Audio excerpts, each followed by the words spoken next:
Let's see if we can. Oh, nope. That's faking you.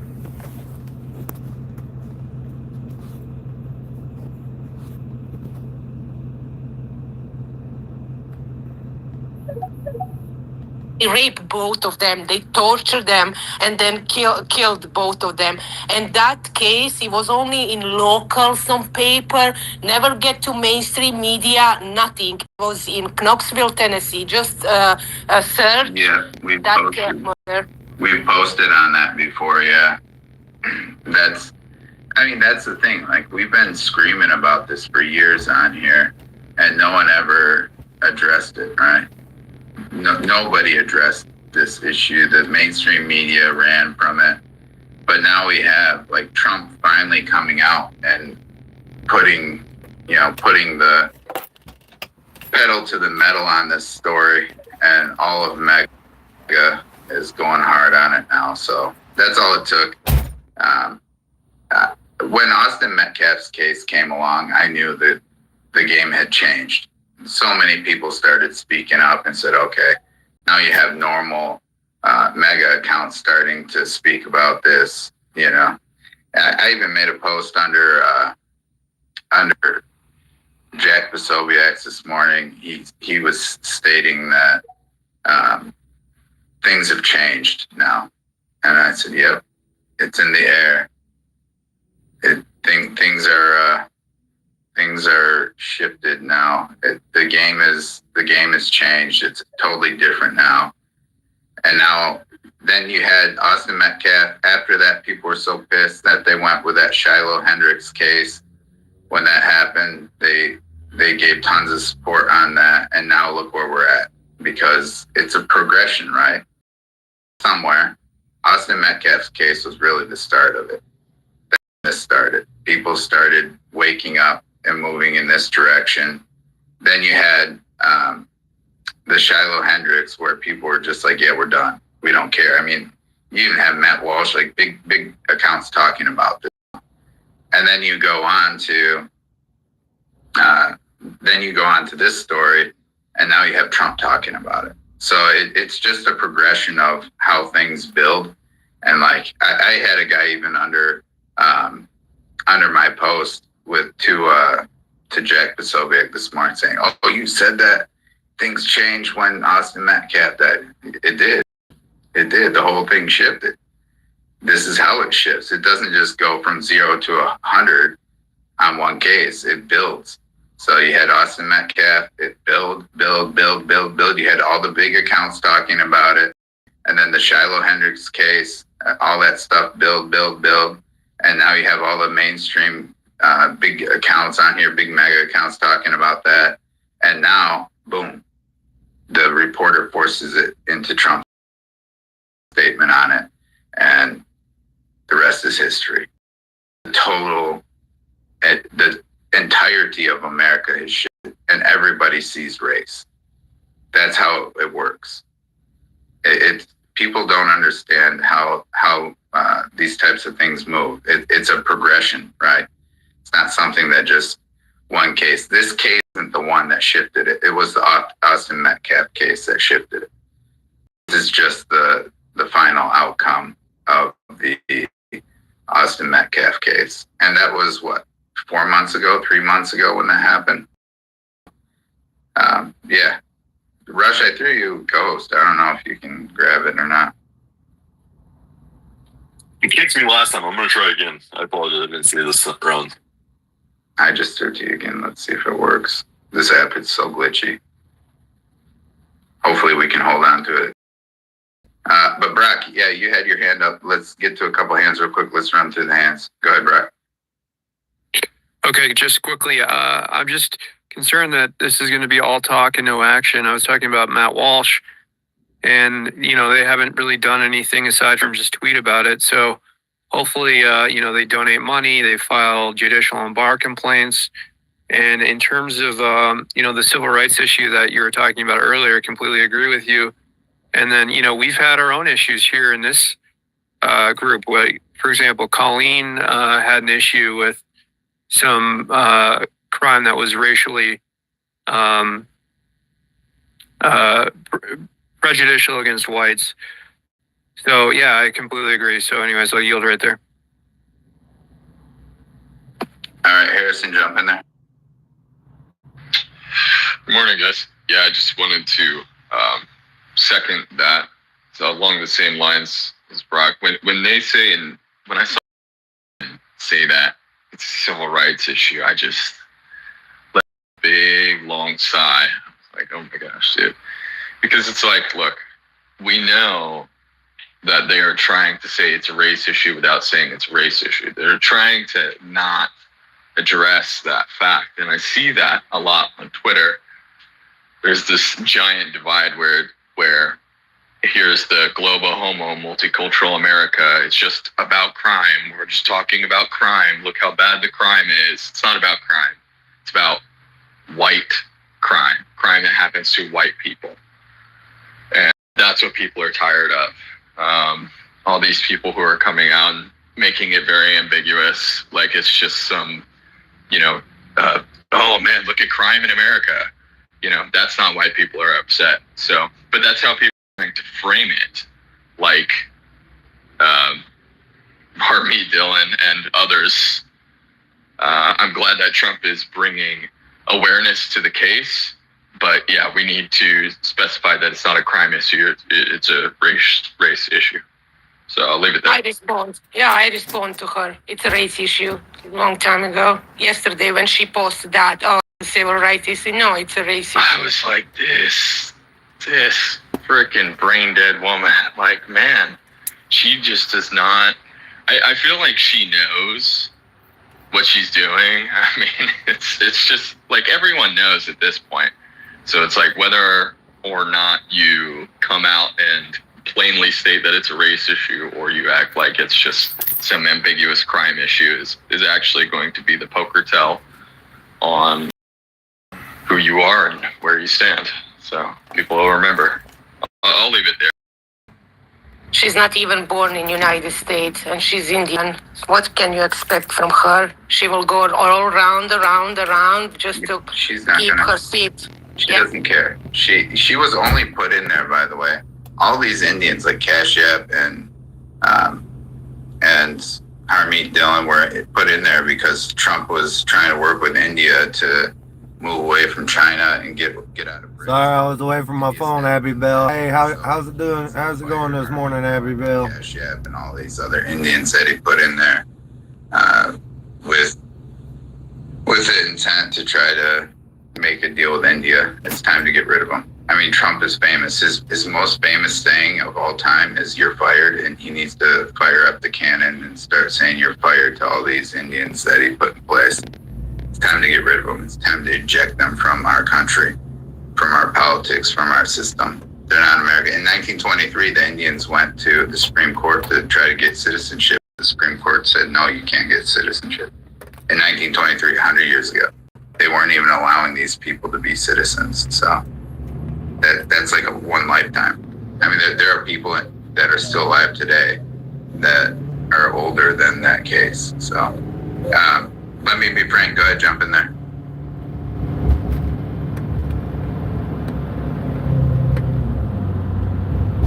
Yeah, it's sad because Why are you always the slowpoke, man?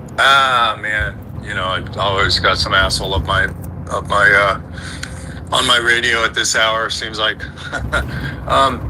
but what's really crazy to me is that, and most people don't realize, I didn't know it, is that as soon as I saw it come out, you assume you're on X and you're like, oh, this just happened. And no, it was like a week ago at that time. It's like almost been 2 weeks. She's, I believe, already buried, which is what's even sadder about the situation, because if it was a black person, it would have been like 30 seconds and you would have known about it. So, or 30 minutes at least, so, it's just crazy. I do feel like we're all at this breaking point. We all got this fatigue, but it's like, how much more is it going to keep happening before something is done? That's what's making me angry. Well, Trump made a statement. If you guys didn't see yesterday, he made a statement saying Americans need to start demanding justice. Americans need to start demanding justice. What does that mean? He's telling white people, like, you need to start demanding justice. You need to start organizing. You need to start having protests. You need to start fighting back.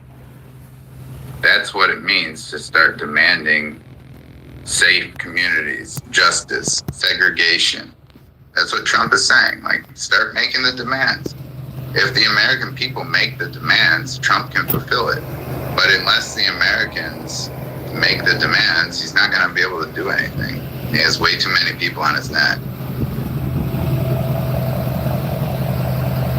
Come on, General. Yesterday you have Kash Patel's statement. If this girl was Jewish, you will hear about this case the day of the murder. But because she's white and she doesn't belong that ethnicity, under pressure, he went out with a statement. Not because he wants to do that, because pressure was too high, but if it was Jewish girl, oh my God, it will be in all media.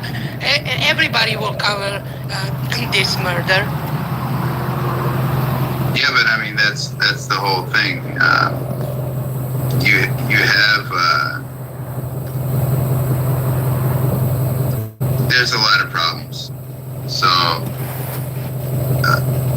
with the Jews, they've controlled Congress, and they've put a bunch of laws in place to prevent Christians from doing anything.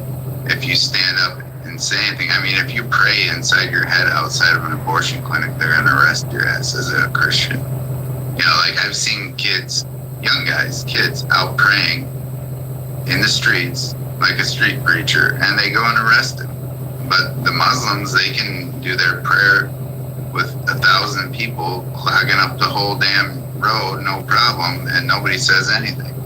So they've been waging war on Christians for a long time, and Trump's addressed that, by the way. Trump just came out and said, you know, you hear about all this anti-Semitism stuff, but they don't really put it on the anti-Christian, and the Christians are the most persecuted people on the entire planet. So things are changing. Then Tom Cotton went after Kroger for being anti-Christian. You're starting to see it in Congress. You're starting to see all the big pushback now for all the anti-Christian agenda. Trump signed the executive order to end the anti-Christian bias.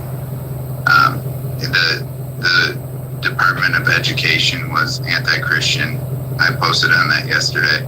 So he's getting rid of all that apparatus. The comeback is coming, and it's going to come quick. We're 6 months in, and look at this shit. Trump doesn't have to say, oh, white person this, white person that. He's put it on blast. He's telling you, you know, he opened up the floodgates for the case, and everybody's able to talk about it now. Trump's not the one that needs to be mentioning that. We're the ones that need to be mentioning that. We're the ones that need to start making the demands. We're the ones that need to make it acceptable to say those things again. If it's within the political realm to say blacks are more violent than whites and blacks commit a massive amount of heinous crimes towards whites, then Trump will start saying that because it's normal then. But it's our responsibility to make it normal, to normalize it. It's not Trump's responsibility to normalize it. Like, he will run with whatever we normalize, essentially, is what it comes down to. Rush, go ahead. All right, if Rush isn't there, we can go to Harrison. Right on. Yeah, I was gonna kind of, if Rush is back, you can go for a Rush. No, Harrison, I would have called on you anyways, buddy. I apologize, guys. I was on another screen. Right on. Yeah, no problem. Go ahead, Harrison. If Rush is here, he'll just jump in. It's not a problem. Go ahead, Harrison. For sure. Yeah, I was gonna kind of second that because I saw a Truth Social post with Trump, and I didn't think he was going to be specific, but he did say, "Look, we have a black crime problem and Mexican crime problem," and I'm like, dude, I'm surprised he went that far, but nonetheless, like I think you're right when, you know, it's like he knows what he's talking about. He's kind of waiting for people to give him something that he can react to, maybe it's certainly plausible, because if you look at that truth, I mean, he knows the problem. He knows what's on the people's minds. And so maybe he's searching for some kind of, linchpin that he can connect it to. But yeah, as far as like the main people on Twitter, I mean, it's blowing up. General, you talked about it. It definitely started with Austin Metcalf when all these people saw the donations after they saw this video. I think that's where a lot of the rage came from, was they saw the Black community's reaction and said, wow, these people hate me. These people hate me. They hate my family. And really started red pilling people. And now it's unavoidable. So with this particular instance, if we continue to make it unavoidable for Trump, we continue to make it unavoidable for everyone to recognize it. They're starting to say something. We got to keep pushing that and demanding, and we might get something. So let's hope. Yeah, no, I mean, I put the post, you can go on my timeline, and I went back to Trump's account from 2013, and he was saying this stuff openly. So, Trump knows this is the issue. He's always known this is the issue. I brought it up yesterday. He grew up in New York. He grew up in New York when New York was white. And then he saw it turn into a shithole with a bunch of just ghetto gangbangers that are black and Hispanic. And he called it out in 2013. So Trump knows. He knows exactly what the hell's going on. He knows exactly who the problematic people are. It's not a secret. So we'll see how far this gets. But the fact that Trump is bringing this up and kind of giving MAGA the green light to start talking about it and going hard on it, they are. And the backlash from this to the Black community is going to be harsh. And I'm pretty sure it's going to be pretty swift. Trump has called for public executions. I mean, he called for public executions of these people. And everyone's calling for it too. Now, especially, everyone's calling for it. It's insane. Well, yeah, because people are sick of this, and my point is Trump is based and he knows exactly what the hell is going on. He's known for a long time. Trump is very well aware of the racial issue that we have in this country. And he made those posts back in 2013, and absolutely nothing has changed since then. So there's that. I did want to touch on another point. I had a conversation with students yesterday, and a lot of people are really confused about tariffs, and they don't understand how tariffs are beneficial. And the thing is, like in the United States, I'm just going to make this real quick so you guys can understand this, everybody in the space. But the thing is, in the United States, when you have income tax to hold everything up, you only have a very small percentage of people paying everything out. Like you have the Americans who are working paying it. That's it. So all these foreigners and illegals and everybody else in the country pays nothing. But when you have tariffs and everyone's buying this stuff, we have over 100 million people in this country who are not American. So what are they doing? They're not paying taxes. But when you switch over to tariffs and those guys are buying everything, now those people are also paying into the system. So that's why tariffs have been just an explosion. And they brought in so much because you're going away from income tax with a very small, less than half the country paying into it, and then going to tariffs, which everybody pays for it. So, for example, in Florida, they don't have income tax. However, they have a higher sales tax. So, we have 6% sales tax, and I think Florida has 8 8% sales tax. And why that's beneficial in Florida is because all these illegals that come into Florida, everyone who comes there on vacation, tourism, all that stuff, anyone who's buying anything in Florida, they're paying into the system under taxes. So you're getting a massive amount of people to get in there. Like Florida has a large population of retirees who don't pay taxes. However, they go out and buy stuff all the time. You know, they have Disney World and things like where people go there and they go on vacation, tourism. You have all the Haitians, Cubans, all the Hispanics that are illegal down there. So all those people now are paying in. So when you're like doubling the population of people paying taxes, it makes up for, instead of having only the working class people paying taxes, now you have everybody paying into it.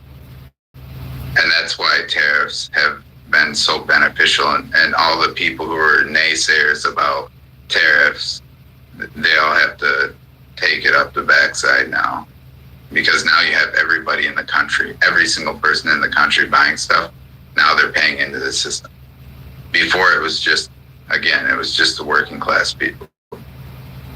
If anyone knows the sales tax in Florida, let me know. I think it's 8%, but I'm not sure. I know it's higher than 7%. Yeah, I think so. No, Okay. Some places I think it might be 8. It's just, I think every other place in the country is by the district. But I mean, that's effective, and aren't they talking about getting rid of property tax in Florida? Yeah, in a lot of states actually. It's not just Florida. I know Texas has talked about it. I think Missouri's talked about it. Ohio's talking about it. A bunch of states are talking about it now. Vivek don't. Vivek doesn't talk. He wants to lower. He doesn't want to remove.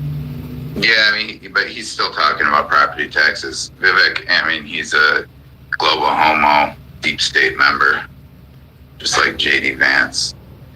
That's why J.D. Vance named his firstborn son after Vivek. But yeah, I mean, at the end of the day, that's why tariffs are beneficial, because now you have everybody paying into the system, not just like one group of people that are working. Everybody, even the people on welfare now, are paying into it. When they go out and buy things, they're paying tariffs. You know, so again, you have everybody paying into it, and that's why it's a big success.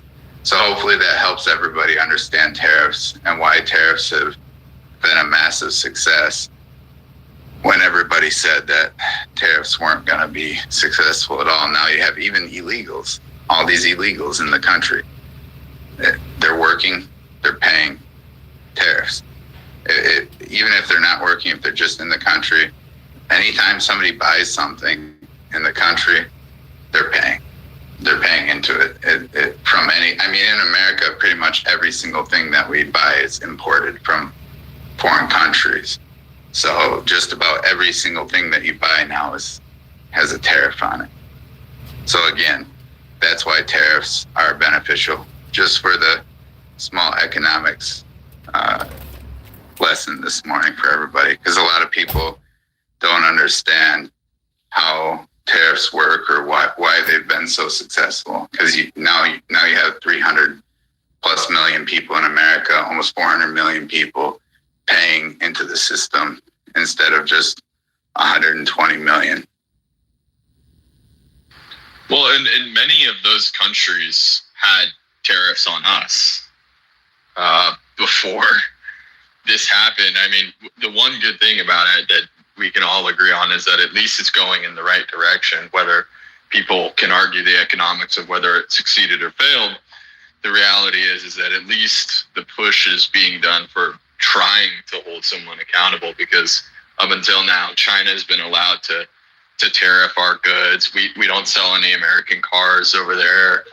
Yeah, but the argument that everyone keeps saying is like, you're the one that pays the tariffs. So like when you tariff a country, like the cost goes to the person who's purchasing the product. And that's why a lot of people were confused about the tariffs. And yeah, you're right. I mean, it levels the playing field. It makes it less advantageous to outsource to foreign nations, but not really that much. I mean, if you actually look at how things are tariffed, if you throw a 20% tariff on a good, and then you see how much it actually costs to produce a t-shirt, for example, that to buy a t-shirt from China probably costs $1.50, $2 or whatever.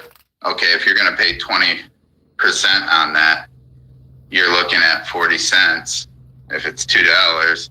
So you're paying $2.40 a t-shirt now instead of $2, and you're selling that t-shirt for 20 to 40 bucks or whatever. So it's really not.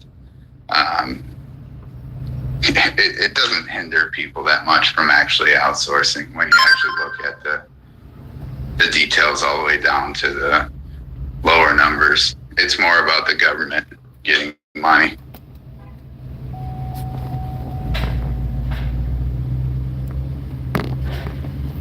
General, what do you think about this bombing of Qatar? I mean, Israel bombed 8 countries in the last 2 months.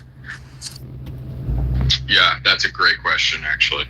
Well, Trump made a statement on that yesterday, and he said that we had nothing to do with that.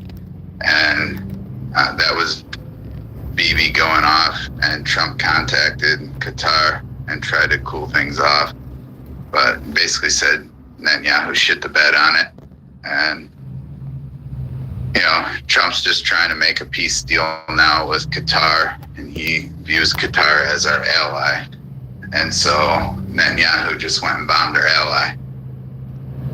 That's not a good look. Yeah, your biggest air base in Qatar, and they investing a lot. So they want to invest a lots of money. Israel doesn't invest in United States. Yeah, they're investing in spying on you and taking your secret. But Qatar, there is lots of money there, and this is not. I don't know why just bomb. It's 8 countries. Come on, but they want peace. Israel wants peace. Yeah, I mean, Netanyahu wants war with everybody. That's why he's bombing every single country in the Middle East right now. Like he's literally lobbing bombs at every country. He's bombed Gaza. He's bombed the West Bank. He's bombed Lebanon. He bombed Syria. Yemen. He bombed Yemen. Yeah, he bombed Iran. Like he bombed now Qatar. He's literally bombing fucking everybody in the Middle East right now, trying to get us to go into that war because they don't want a war with the cartels. And why? Because the cartels are what's propping up Netanyahu. That's where the deep state gets their black budget. That's where they get a ton of money to push into all of these other investments that they're buying up all of our companies to send them to China and India and all these other places. So Netanyahu is desperate to get us into a war in the Middle East again. So he's just going to keep bombing and bombing and bombing. But one of these Arab countries, they're just going to rain down hellfire on Israel at one point, and Israel will be gone probably in like a 2-week span. There's nothing they're going to be able to do about it. So he's just shitting the bed. He's making his bed, and he's going to have to sleep in it. But if you're Jewish in America, you better go to Israel right now because they're going to need your help. They're bombing everybody over there. Any able-bodied Jew better be running to Israel, getting your military over there, because they're going to need your help big time. We're not going to help you. Well, and Bibi knows the messier he can make things for Trump to figure out. It's tough of a position he can put him in as possible. And so this this thing with Qatar, it's like it's very strategically advantageous, I'd say, for Bibi to go and do that. Yeah, but I mean, Qatar isn't our ally either. They're part of the international banking cartels. So, you know, all those GCC countries are part of the international banking cartels. So they're also problematic, and they don't have any power whatsoever. They're going to take whatever comes at them. You know, Qatar is going to sit there, and they're not going to do much. I mean, Qatar was paying, just so you guys know, Qatar was the funder behind Russia bombing Syria. So like when Russia was going in and bombing Syria, the one funding that entire project was Qatar. They were the ones funding Russia and Russia's military. They were paying for all the bombs, fuel, all that. So I mean, it's not like, and Qatar does this kind of stuff. They do these things behind behind Russia. They hide behind all these other countries, but they're still involved with stuff over there. So I mean, Qatar is Qatar. It's a little dinky dot on the map. They don't really, they've been dipping their hands in all kinds of shit themselves for a long time. It's kind of hard to feel sorry for those guys when they're paying Russia to bomb the shit out of other countries there, and then they're shocked when they get bombed themselves. So don't shit where you eat.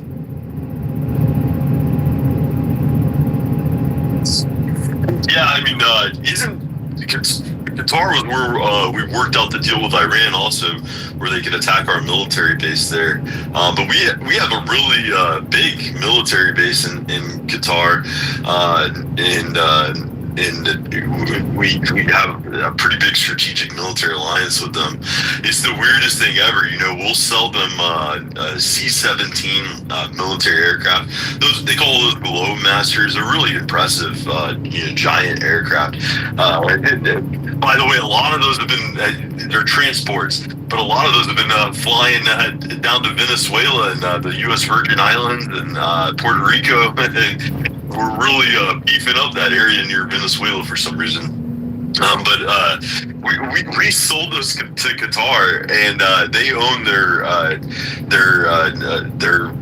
airways, the Qatar, you know, the one that the Qatari Airways, the one that has the purple and the little giraffe, little animal.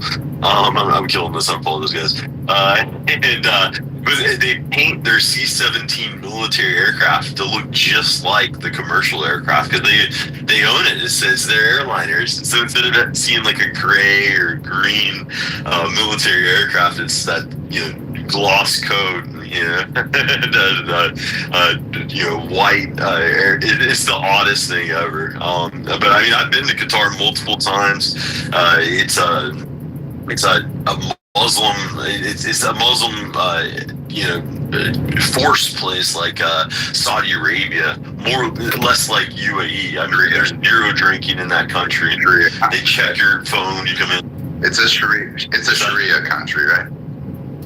Oh yeah, definitely Sharia, and they lock everything down. It's the kind of place where you can't even get food during the month of Eid, where they're all fasting. In Dubai, the restaurants will still be open. They'll just put curtains up, and it's a Muslim caliphate. But they do a lot of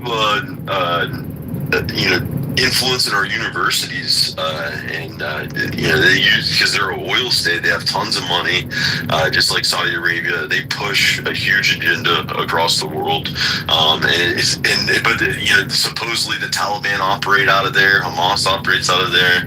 They're friendly with all these supposed Muslim terrorist organizations, or maybe just the Wahhabi Muslims are the way that the global homo controls those terrorist state Muslims. So I mean, it's very odd to see that bombing there now. But Netanyahu, seems like he's in extreme desperation mode, in my opinion. He is on the verge of losing power. Reservists aren't even showing up to their deployments. I mean, to me, it looks like utter desperation from Israel. Well, see, he's supposed to go to court 2 days before or 3 when suddenly some attack happened in Jerusalem. So he always skipping this court with something else. And now you have escalation in Europe because yesterday the Poland said that there are some drones was on their airspace and they are coming from Russia. There is no evidence that it's from Russia. Now the Poland, it's already activate Article 4 from NATO. So even there, it's hot. So I don't know what will happen, but there is no end. No end anywhere. I mean, when have we ever stopped fighting? That's a serious question. When have we ever had peace? Ever? It's never happened. Ever. There's no such thing as peace. That's a bullshit concept. It's either you're the guy with the big ass stick on the playground or somebody else is. Do you want to have the big stick or not?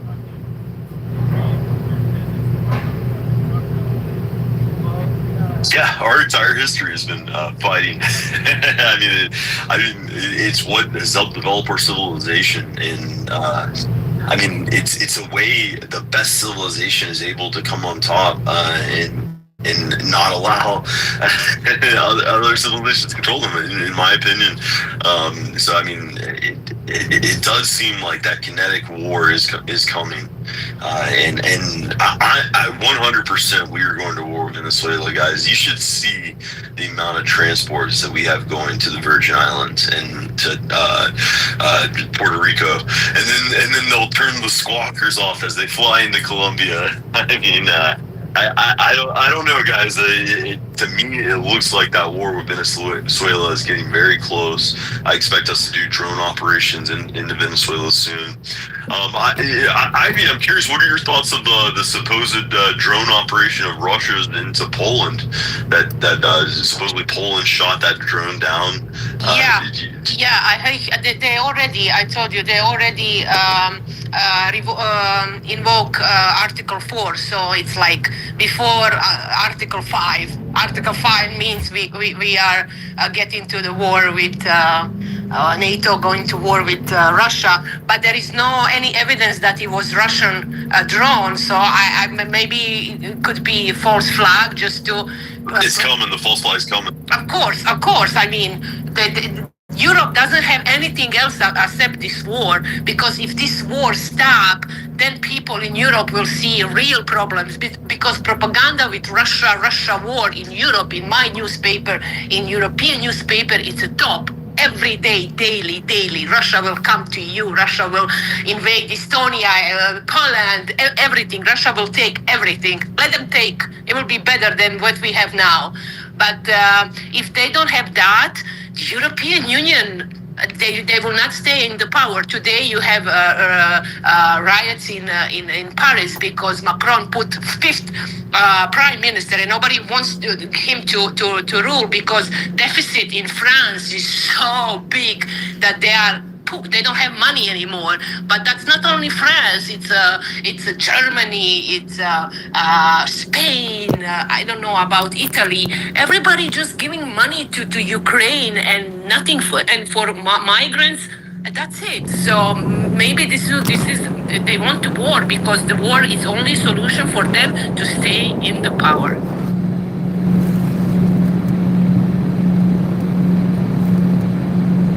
And if you think in our news that Trump is good, no.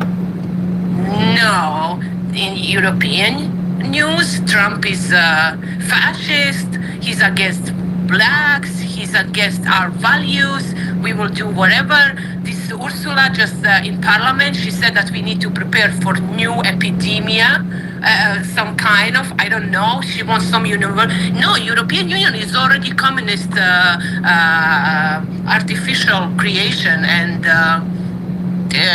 I don't know where we are going, but Europe is that's why exactly why they're assassinating all of these members of the AFD party. Because they know if AFD gets in there, then the game is over for them. So get AFD in there, get Marie Le Pen in there, and the game, and with Ursula von der Leyen and all of her global homo bankers. Because again, guys, you got to remember, it's the bankers that are the ones running all this. And that's why they don't want us to go to war with Venezuela. That's why Putin doesn't want us to go to war with Venezuela, because that will gut out the global homo bankers. And Putin is in bed with the global homo bankers, 100%. He's already got his guys saying, "Oh, Trump's gonna dump his debt, and we're all gonna be screwed." Who's gonna be screwed if we dump our debt? Who will be screwed? The global bankers will be screwed. Why is Putin so worried about that? Why is Putin worried about us dumping the debt and crushing the global homo bankers? Why is he so concerned with that? Why doesn't he want us to go take out the apparatus of the global homo, the international banking cartels? Because their main apparatus is the drug cartels. So Putin is protecting the drug cartels. Zelensky's working with them. All the weapons we send to Zelensky, they're just funneling them back into the hands of the drug cartels. Tucker Carlson already exposed that whole thing. So Putin is 100% working with the global homo bankers to try to prevent America from getting out of this, because he knows if America gets out of this, there's nothing he can do to have power. Putin and the rest of them will fall on their face. They're going to either have to come up with their own banking system and kick the global bankers out, or just stick with the global homos. And they've been running all those countries, like Ivy just said. The global homo bankers have been running France and Germany and all the major economies of Europe into the ground. And that's what Putin wants. Putin wants the global homo bankers to completely crush the West. He wants them to crush Europe so that he can rise as the superpower and the leader to take over the West.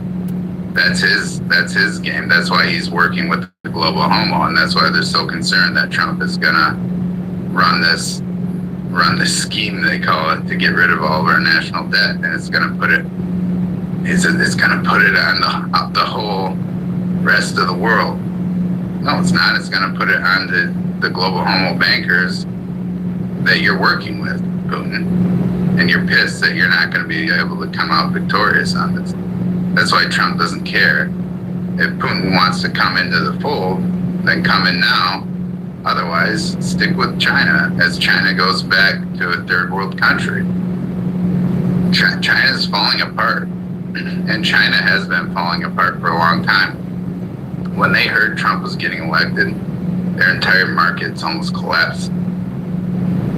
Because they're so deep with the global homo, they don't know what to do. Because China, they can't come up with anything on their own. It's a fact. Chinese people cannot come up with anything on their own. They're 100% beholden to the global homo bankers. And Putin's the same. He's hoping. I mean, who do you think's pushed all this global homo bullshit onto our school system? All the anti-Christianity, all that shit. It's Russia is involved with that. Russia's involved and connected with Mossad. There are 2 million Russians living in Israel. He has a huge amount of control in Israel with Mossad and AIPAC and all the shit. So Putin's not the good guy here. He's trying to weaken us so that he can come up and be the world leader of Europe. That's his play. By trying to destroy us economically, trying to destroy our societies. Go listen to Yuri Bezmenov. He'll tell you. XKGB, he laid out their whole plan, and it went into full effect. Every single thing that Yuri Bezmenov said, we're living through it now. And Putin's cut from the same cloth. It's not a secret. Everyone knows it. That doesn't mean he has to forever be an enemy. He can choose to switch sides and work with Trump on this. But he's not. He's choosing to side with Xi Jinping and India and Iran against us. He's an enemy. He's positioned himself as the enemy. He's not. He's the only one working with that apparatus openly to destroy us, and that's the problem. You have the global homo bankers, the international bankers operating in Europe, destroying Europe, and Putin's sitting right there with them, trying to help it along, trying to expedite it. So let Putin fall on his face with India and China together. Trump doesn't care because he knows we're about to dump this national debt on their ass, and there's nothing they can do about it. China's freaking out. They already banned all their cryptocurrencies. They shut down all their markets. They're in scramble mode. They don't know what to do in order to get out of this. The global homo bankers are about to get absolutely obliterated. We need AFD party in there, and we need Marie Le Pen, and the game is over. 100% the game is over. But let me be frank. Go ahead, jump in there. Yeah, I'm just here for the white bills, I swear. You brought up Yuri Bezmenov, and I've listened to a little bit of him. It's pretty interesting, the stuff he says, and it makes sense. It feels like that's what's happening. Do you also have any do you have an opinion on the Cloward Piven strategy? Do you feel like that's been used too? Yeah, of course. It's 100% been used on us. And go look at this strategy and look what we're living through right now. It's not just one strategy they're throwing at us. They're hitting us with everything. They're hitting us with the LGBT faggotry in school, demonizing Christianity, destroying Christian values, forcing the women to go in one direction, forcing the men to go in another direction. It's every single thing that they could possibly hit us with, they have, except a nuclear weapon. They flooded us with immigrants. They destroyed our values. They destroyed our society. They've destroyed our financial system. They've gutted our labor. They've hit us from every single angle that they possibly can, and we're still standing. And that's what freaks them out. That freaks them out that they've hit us with literally every single thing that they can, and we're still standing.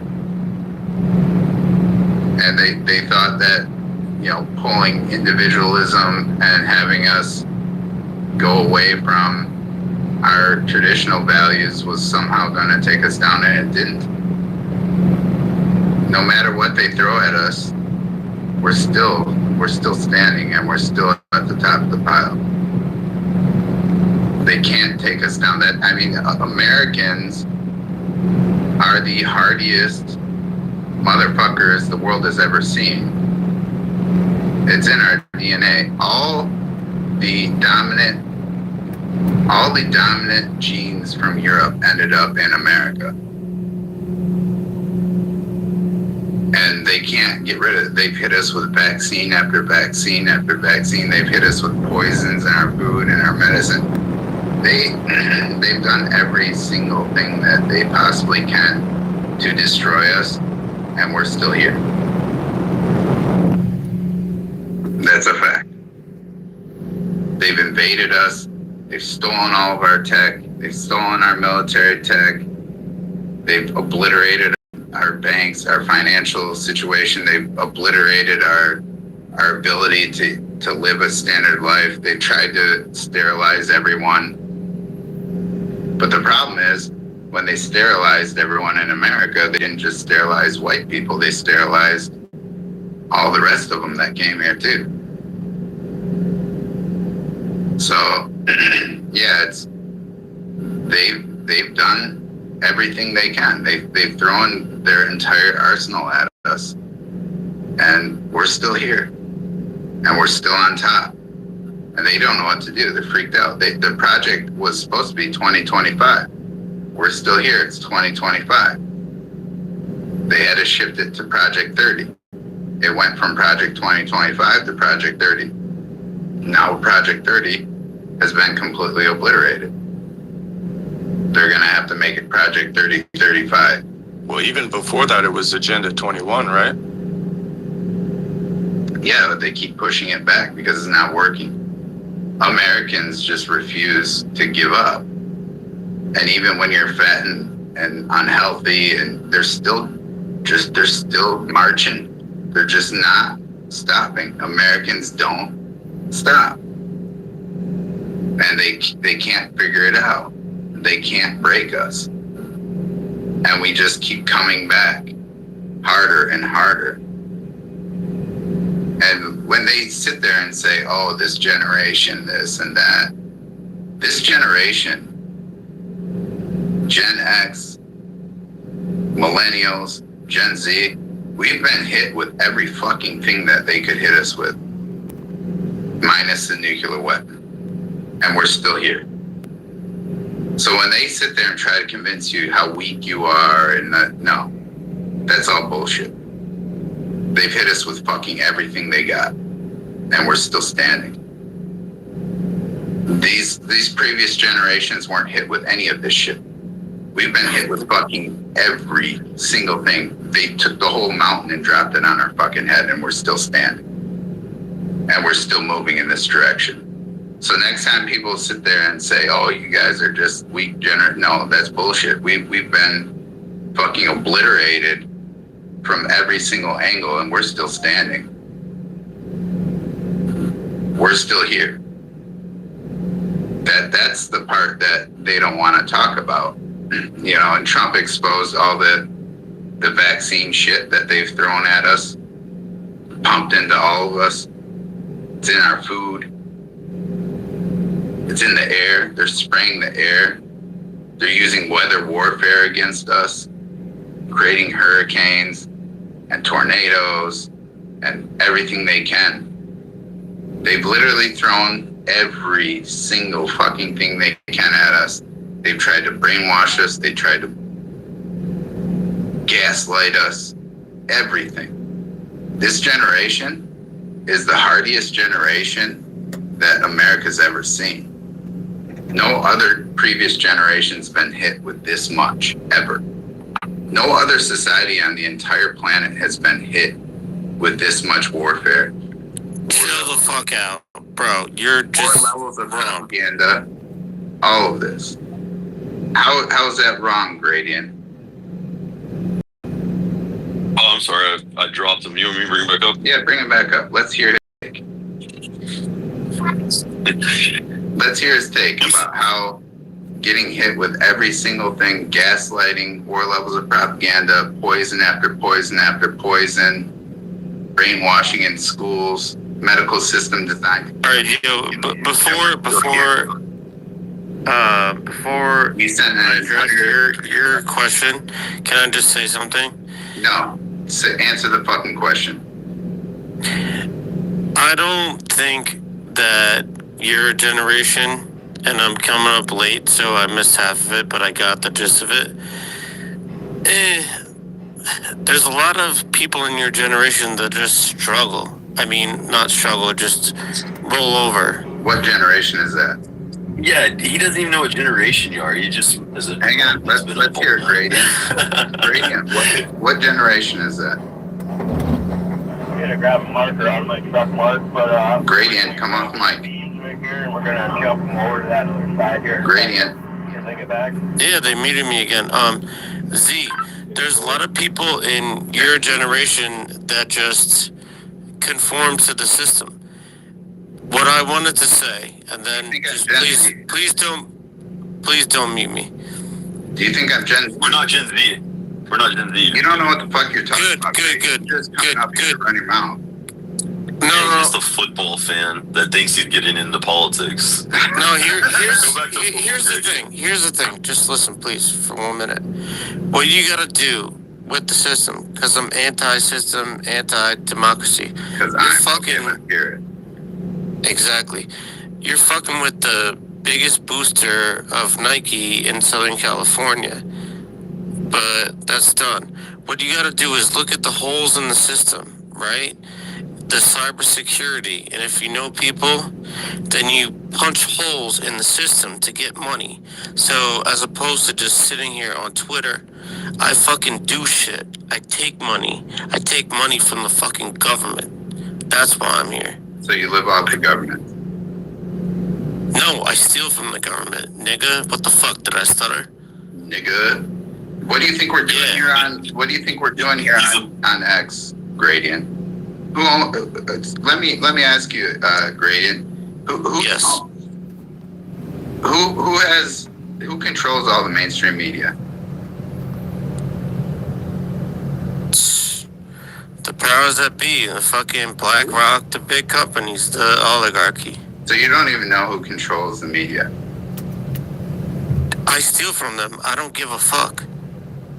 So you're a thief. Yes. Okay. Proud of it too. He's an ignorant thief. So you steal our tax dollars.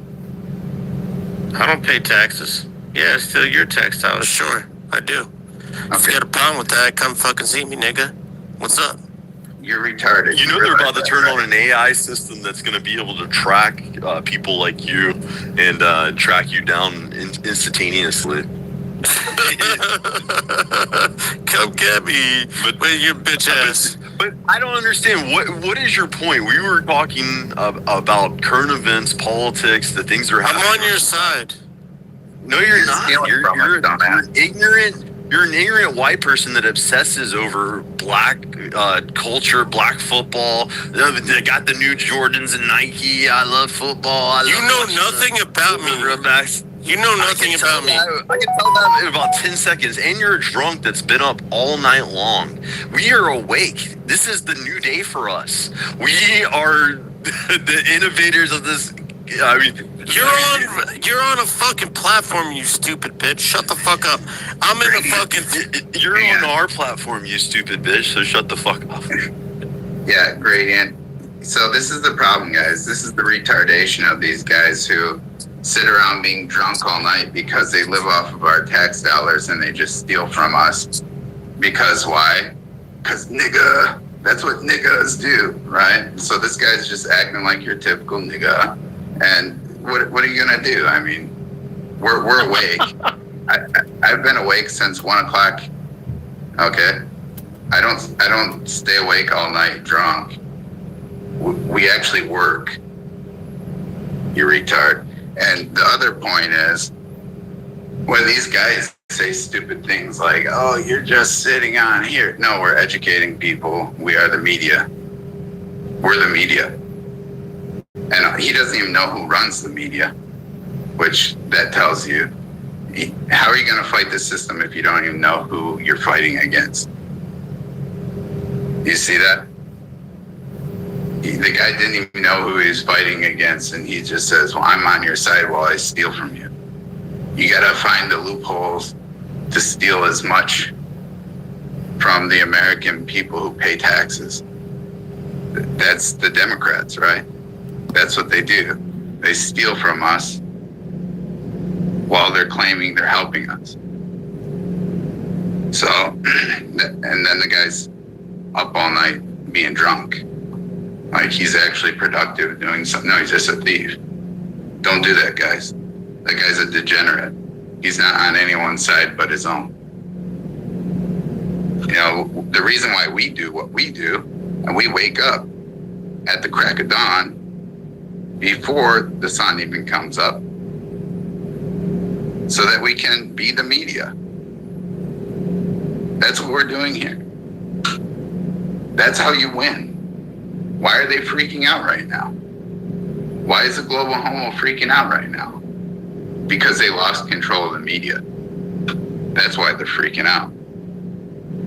Ivy just got done explaining how the mainstream media in all of Europe is running, demonizing everything that they possibly can that goes against the global homo.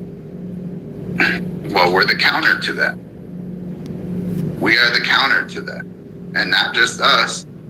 All these shows out here, all the podcasts, the massive amount of people putting in a ton of hours, thousands of hours, in fact, to be the media, to compete. We're not getting paid to be here.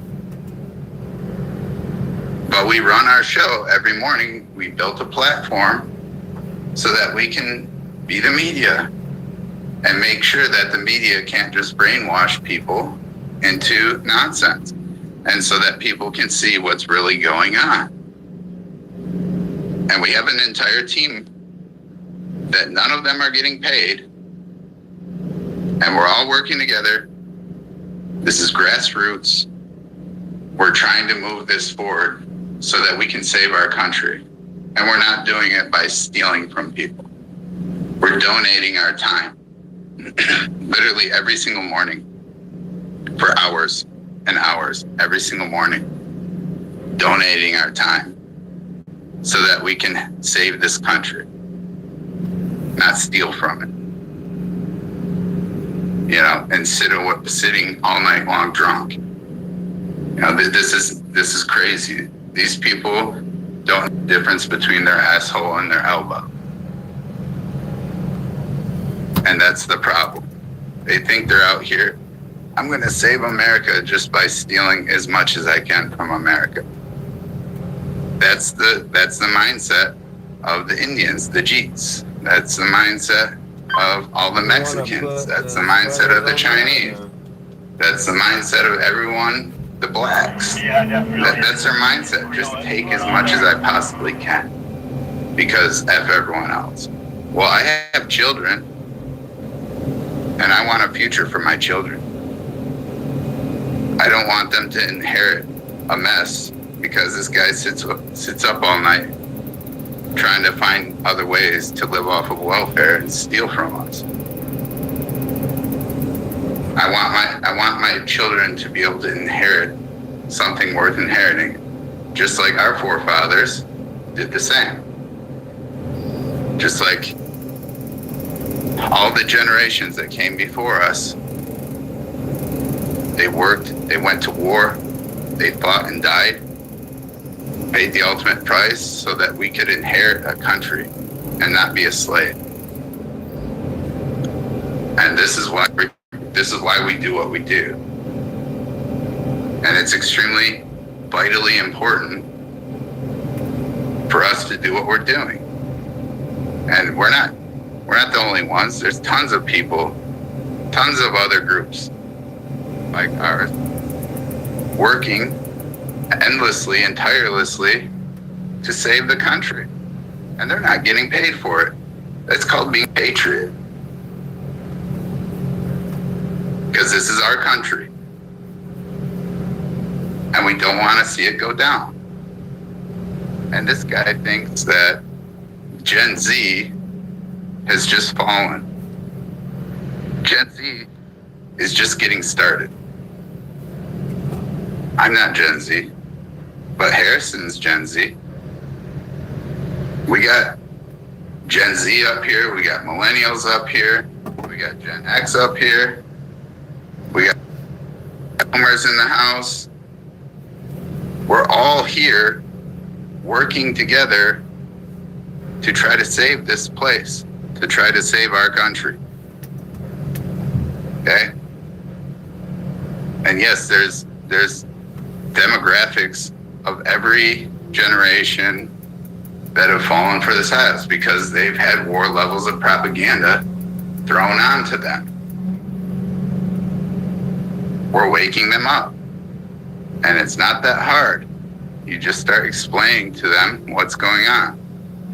And like I said, we have people from all generations in here working on this, trying to turn this ship. And guess what? The ship is turning. And it's turning fast. So you can piss off back to wherever the hell you came from, nigga. Stop stealing my fucking money, asshole. Get a fucking job. Stop staying up all night like a fucking degenerate, being drunk while you steal from everybody. You're not doing shit for anybody except for yourself. You're a piece of shit.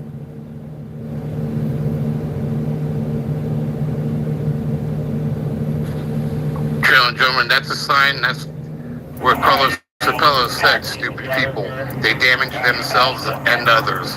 That's the classic definition of a stupid person. That was one stupid dude. So much so, it was hard not to feel immense pity as I cringed.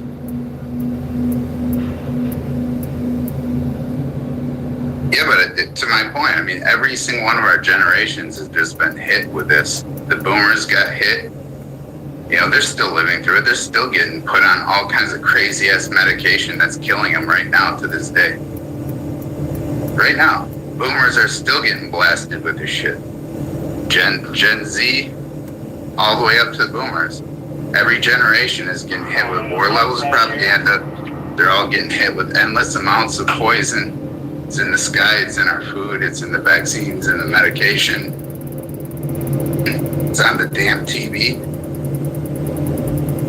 So yeah, I mean, this is a huge problem for all of us, and we're fighting back. And we see RFK getting in there. Like, this guy is on a fucking rampage, just like we said he was gonna be, because he has an axe to grind. He's pissed at the system. He had a vaccine that destroyed his voice. He had vaccines that made 2 of his sons autistic. They're blasting all of us constantly, 24/7 with shit. It's in the air. It's in our food. It's in everywhere. And we're still here. And we're still willing to fight for this country. You're not gonna win. You're not gonna take us down. They're using weather warfare against us. Everything. Go ahead, Rush. Sorry, you've been stuck on other street side, but I mean, yeah, I mean, we have more levels of propaganda being thrown on us, and I hate to say it, guys, that is where I would say the majority of our ethnic American population is at. They're completely ignorant to anything that's going on. You know, whether they're robbing from the government or not, they just don't really care about anything except for themselves and their own future. And this is obsession with, you know, the goy circus distractions of the football and baseball and basketball. I mean, video games, you know, all that stuff is meant to just completely mind warp you and put you into a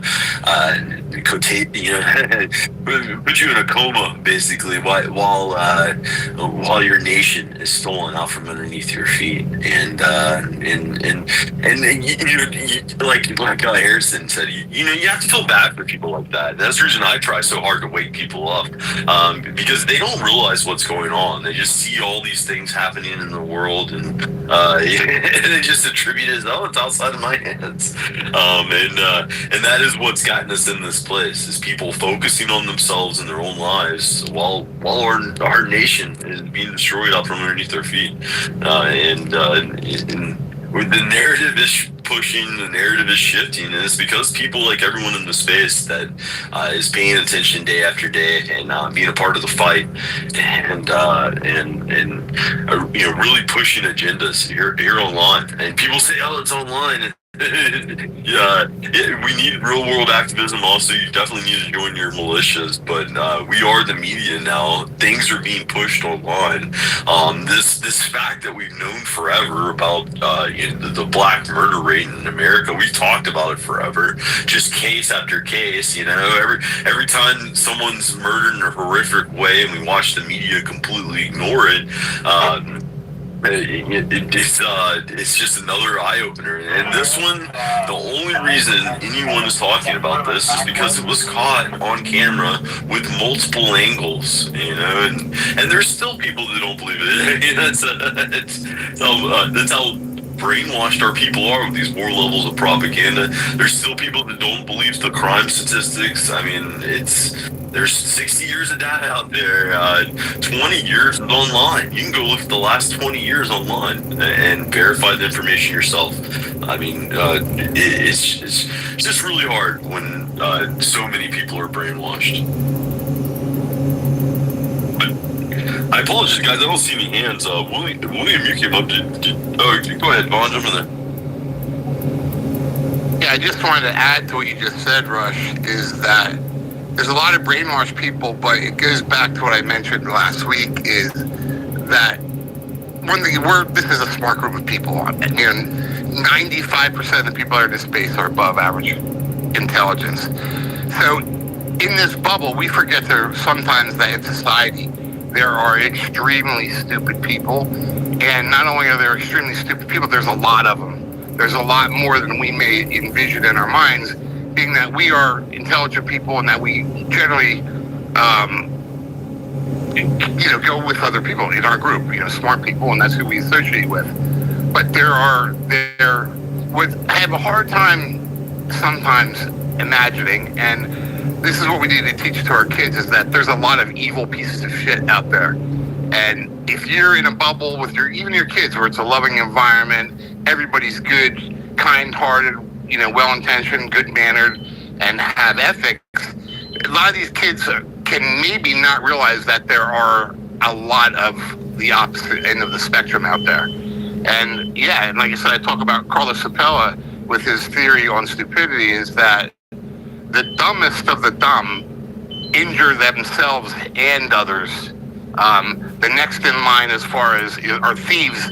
And Carlos Sapella said thieves aren't necessarily as bad as stupid people, because at least thieves benefit themselves and not other people. But yeah, that's the point I wanted to make, is a lot of us underestimate how many amount of stupid people are, how easy, and you said about brainwash, how easy they are brainwashed because they can't think for themselves. And then the damage that can be caused by that amount of stupidity amongst us. So that's something to be combated as well. I don't know how that's done, but at least, if not be able to combat it, be aware of it, and so that teach your kids how to recognize stupidity and stay far from it and don't deal with it. But I'll end there. The space has been fire over the last week or two. Everybody, God bless and Godspeed. Yeah, thanks, Vaughn. I mean, yeah, you gotta teach your kid to stay away from stupid people. Not only are they dangerous, but you don't want your kids, if you have a child with someone that's below average intelligence, your children are gonna be below average intelligence. We need to teach our children to be aware of dangers, and that is the biggest thing. Is the average American. I heard Soika talking about this, and Heather. The average American knows not to get on a train, and if I do have to get on a train, I'm going to have my back to the wall. I'm going to stay away from people that look like they're homeless or drug addicted, or thugs like this guy. You never would sit in front of a guy like that with your back turned to him when there's other places available. The average American knows that because we've been raised in this environment of this hellhole of 13% of the population committing 60% of the murder. The problem is she was from Europe. She was from an ethno state, and she rode on public transportation every single day, probably, and never had any problem. And she didn't even know the threat, and that's what makes it so horrific. Is how maniacal that lady was stabbed in the neck, and how innocently she just sat there, trusting her environment and where she was at. And seeing the full video yesterday, it revigorated the anger within me. Just because we're not cussing and dropping N-bombs and stuff doesn't mean that we're extremely rageful about what happened to this woman. And I just play it over and over in my head of not only her getting stabbed, but the way people walked by her, the way people stepped over, the way people took pictures of her. It was at least 3 minutes before anyone even applied pressure to that wound. I mean, it's just a sign of humanity on the other end. And I assumed that's the way it went, but after seeing it, I mean, it just reinstilled that. And I've seen the whole video. Don't try to watch the whole video, guys. If you haven't seen it, unless you want to, it's a good way to radicalize yourself and wake up. But Harrison, jump in there with it.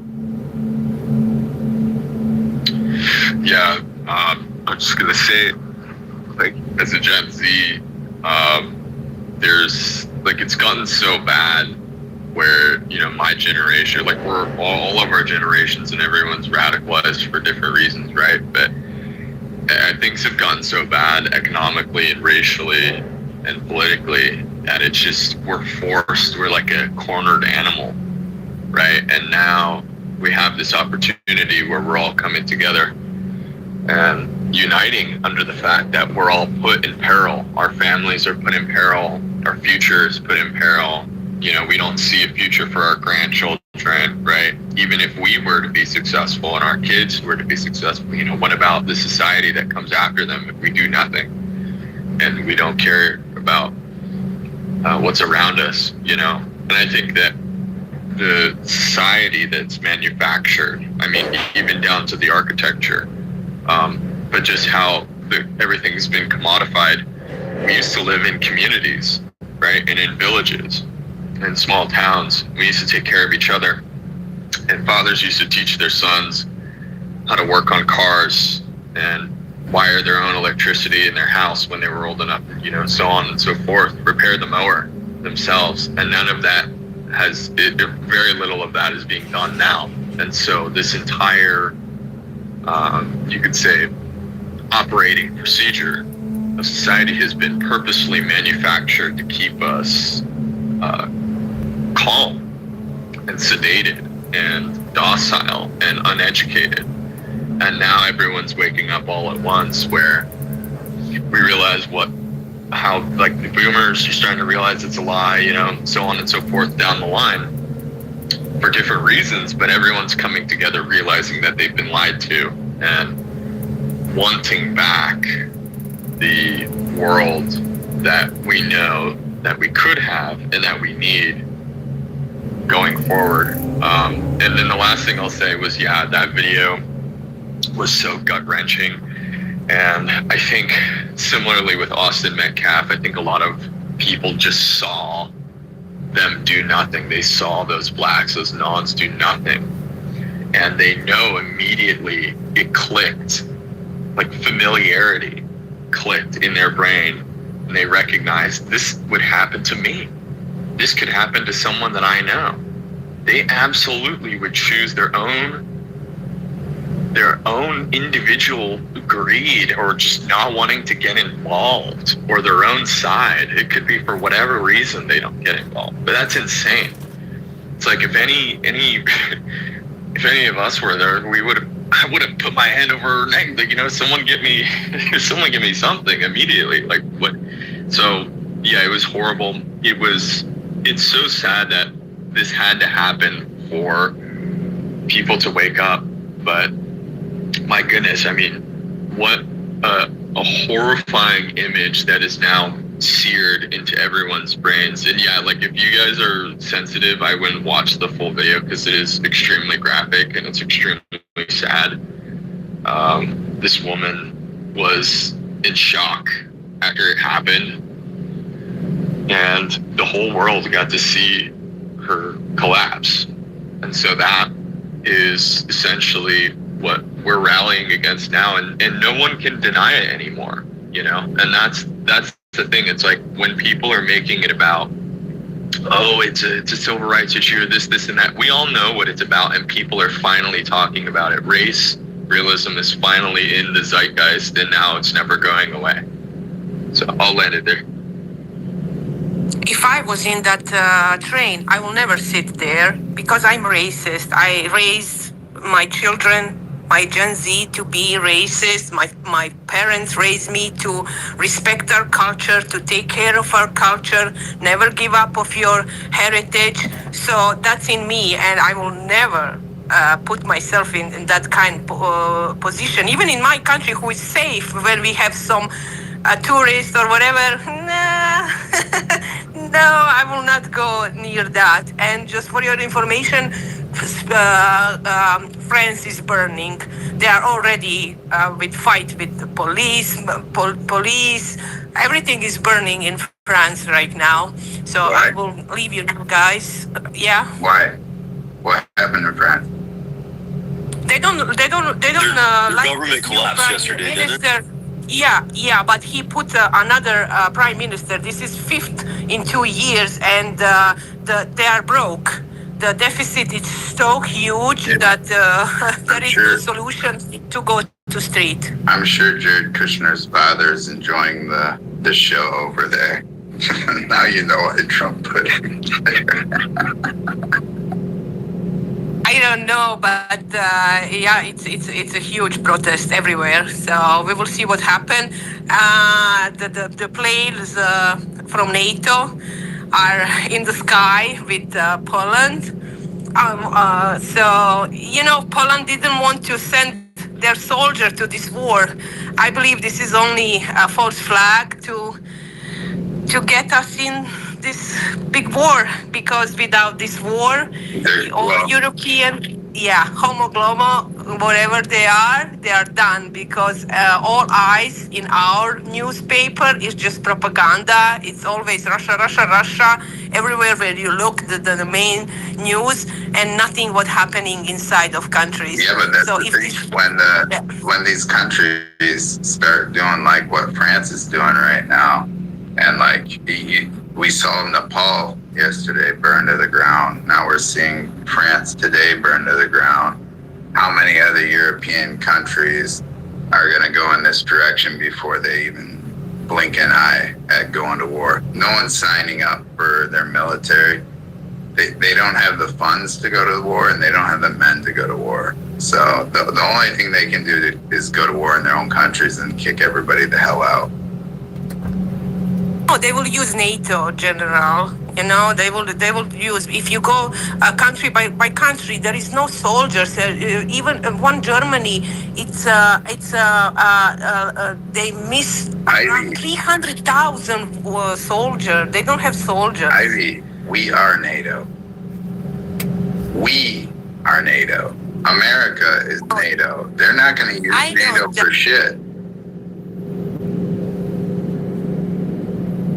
They are trying to put you in this war. They can't. Trump has already told them, if you want to go to war, put your men up and put your money up. And that's why France backed out and the UK also backed out. The only one that's trying to double down and hold on is Germany. But everybody else is backing out of that because Trump said, okay, if you want to do it, then you pay for it, because we're not doing it and we're NATO. So good luck to you.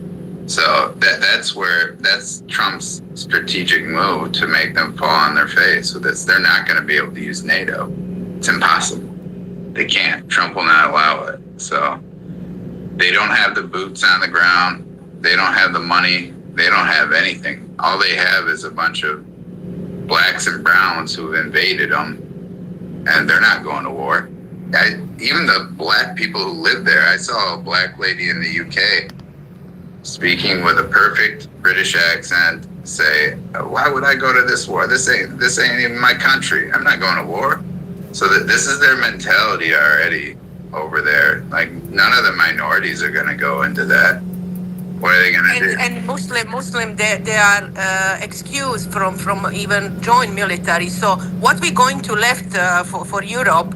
Muslim people to rape and enslave white children and women, and give our boys to die for this something that it's not Europe anymore. I don't understand. If anybody has no common sense, this is like no, we will not do that. But I'm telling you, they did this with Poland because Poland refused to give soldiers. Like Slovakia, Italy also doesn't want to give soldiers. My country, who else? There are lots of countries, so they need to do some false flag just to push. If they make it, then great. But I hope Trump will not allow this shit to continue. No, he won't. And they already know a false flag's coming. Trump's already been in communication with the what is it, the Prime Minister of Poland or President? What, I don't know what they call him in Poland, but President, he was president, yeah. President. Okay, yeah, the president. So whatever. I mean, it's not going to happen. They're just desperate because they know we're gutting out the global homo. And in order for Russia and China to win, they can't do it. They need the global homo to do it. They need the bankers to do it because China can't. Russia can't. They need the global homo. And that's why Russia's making this big alliance through BRICS. They need all those countries to equal Europe, all those countries to equal America. That's it. And they still can't equal it. So, yeah, they're not going to win. They're just hoping that we'll get destroyed from the inside, and Trump is obliterating all of their positions and garbage that they've had in place for a long time. It's not going to work. They're done. And yeah, but on the other hand, European Union just destroying us, us people. They just destroying everything. Yeah, we had the same thing. Do you forget we had Biden? Do you forget we had Obama? Do you forget we had Bush and Clinton and all the rest of them? They've all been destroying us the whole damn time. Reagan. All of them. For 40 years, they've been doing the shit that they're doing to you right now. They've been doing it to us for freaking ever. Since JFK went down.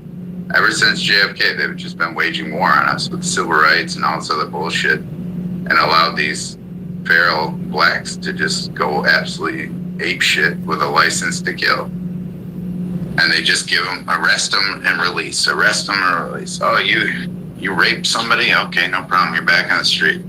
You assaulted somebody with a gun? Okay, yep, you're back on the street. No problem. So, I mean, we need to start hanging these judges.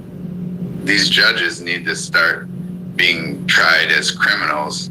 If they're releasing these criminals back into society, then the judge needs to be tried and given capital punishment for this, because all they're doing is waging war on America. That'll end that shit real quick. All that DEI. I think we need to bring back public executions, personally. I don't know what y'all think about it, but I think this shit's ridiculous. Going after the judges that are doing it. But the problem is we have 1/3 of our federal district court judges who are foreign born.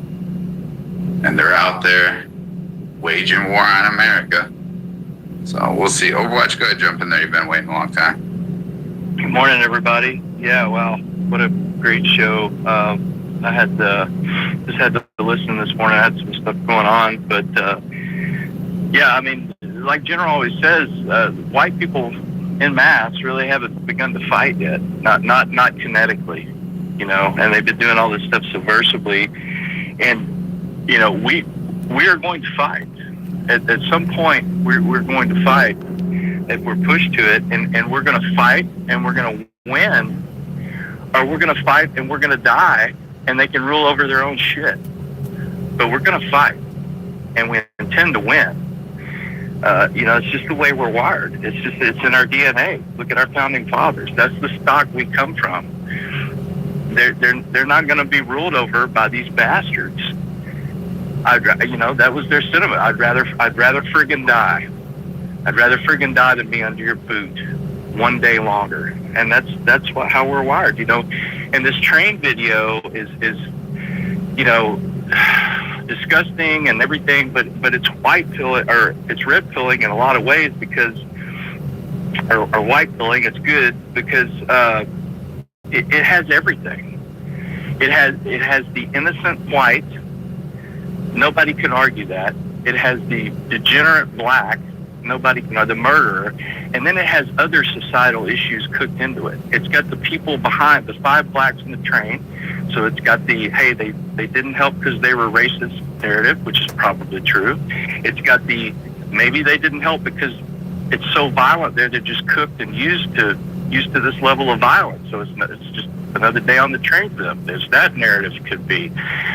There's the gun laws things. Like, well, none of these people had a gun or any way. He still had weapons, so maybe they, why can't we have weapons in public? Why can't we protect ourselves? There's that issue.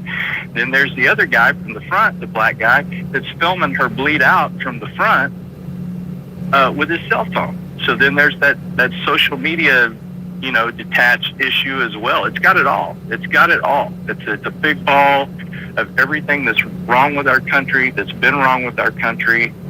And, however narrative you want to run with it as to why those people didn't help, it's just disgusting. But Daniel Penny didn't have any weapons. He didn't know if that guy had a gun, and he just went into action, and they persecuted that guy. And I hope he sues the shit out of those DAs and everything there. I hope he takes it. I hope he sues them into the 7th generation of his family. I hope they keep suing them forever into oblivion, because they deserve it. And concerning the people over in Europe and stuff, and Ireland and everything that don't have weapons, yeah, but a lot of these bastards, these bankers and these politicians and stuff, a bullet's too good for them. So if all they got's pikes, put some people on some pikes. I'd like, a bullet's too good for a lot of them. Pike them and set them up, and I'll land it. Yeah, go full Dracula. Amen. Vlad the Impaler. I saw a funny meme yesterday. The guy said, "I promise you, if you just start putting a few of them on the sticks, they'll stop." And it's true, if you actually start giving real punishment to these people, it will end. But I threw up the statistics up there. Look at these guys. Everyone in space, it's in the top, it's in the Jumbotron. Look at this. This is what they've been hiding from you, and how violent blacks are in the United States. This is the murder rate by race. Look at this. It's total insanity.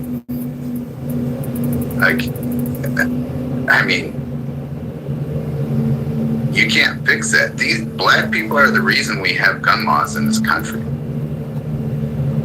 Blacks and Hispanics are the reason we have gun laws in this country. 100%. If you want to fix the gun violence, if you want to fix the violent crimes, fix the demographics. That's how you do it. You fix the demographics. You want to fix the education system? Great. Fix the demographics. That's how you fix it. Nothing else is going to fix it other than fixing the demographics. Start mass deporting anyone who's a criminal, like Trump said. Deport them. All these violent criminals, deport them to Wakanda, the Megamax prison in Liberia that we'll build for them. Make them stay over in Wakanda. If they escape from prison, great. You're in your new homeland, Liberia. This is what has to happen. I mean, we're just so sick of this nonsense of these people, constant. Every single one of these violent criminals, anyone that's been convicted of any crimes, they all have to be sent out. They have to go. Enough of the nonsense. It's not our responsibility. The blacks are singing their own national anthem because they're their own nation of people. It's their problem. The blacks are their own problem. Fix your damn community. It's not us. It's not our problem. We have our own criminals to deal with. You can deal with your criminals back in Africa. Enough of this nonsense. Over and over and over again. Every single freaking day we're seeing another one of these videos of these fuckers acting like monkeys in the street. There was that case 2 months ago where the black girl got on top of the Escalade and was doing her chimp out, twerking or whatever on top, and the driver took off. Like, get the hell off my car! And she fell off the Escalade. hit her head, knocked herself out in the middle of the road. And because it was the middle of the night, sent you a message back. and her eyes weren't open and she wasn't smiling, she got run over on my YouTube channel by a fire truck. They couldn't see her in the road. And she died. But I mean, it's like this kind of shit it's nonstop. It's already, you can't even, I think Fuzzy was in here. He's got some restaurants and they don't even want to serve these people because they're so notorious for just walking out without paying the bill. And shit, they can't even pay the bill of their own food that they eat. They're just going in and taking every single thing, and then they're murdering people at massive rates. And we don't need to, this is why the founding fathers didn't consider these people American. They didn't even consider them human. And they were right. And they say, oh, the founding fathers, they were so wrong. They were racist. They had slaves. Yeah, everyone had slaves, asshole. Where do you think they come from? In Africa, they still have slaves to this day. There's still slavery in Africa to this day. All these guys, all these blacks, send them back to Africa. They can either be a slave back in Africa or they can own slaves over there. Let them deal with their own garbage over there. They want to act like this, go steal from each other back in Africa. We're done with your degenerate bullshit. We've been warning you for years and years and years. Fix your community, fix your community, fix your community. They didn't. And all they did was scream, we want reparations. Motherfucker, you owe us reparations. And the only reparations you're going to get is Liberia. Liberia was given to you when you were freed. Take your ass to Liberia. That's where your reparations are. Can I just tell one story and then I need to go?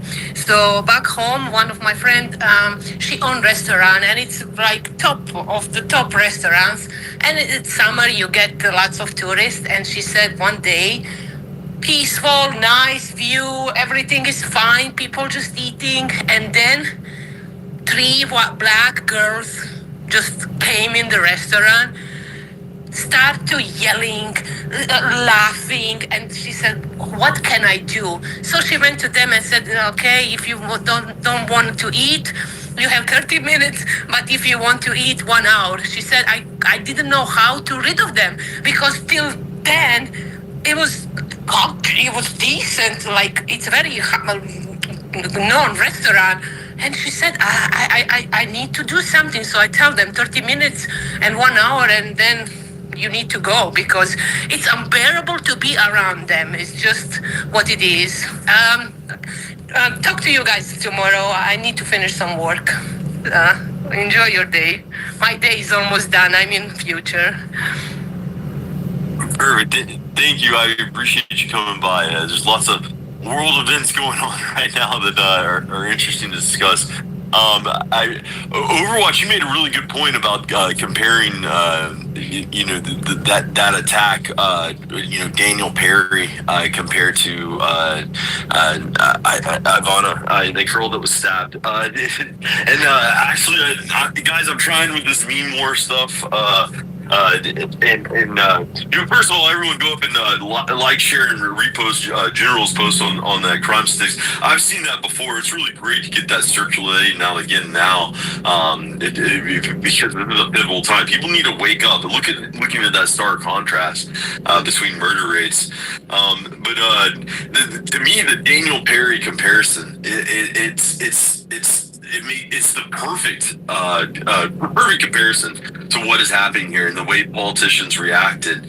And you had politicians like AOC calling for Daniel Perry to be arrested, the Jasmine Crockett calling it a modern day lynching, while AOC hasn't said anything about this. And Jasmine Crockett made a comment on a podcast that, well, it's really not local law enforcement's job to prevent crime. They only react to crime. I mean, it's sickening. I mean, these politicians hate you, and these people hate you, in my opinion.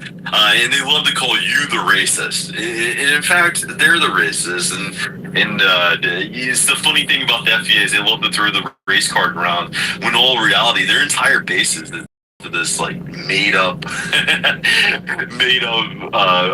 augmented fictitious history of them trying to validate themselves. I mean, they are the real racists.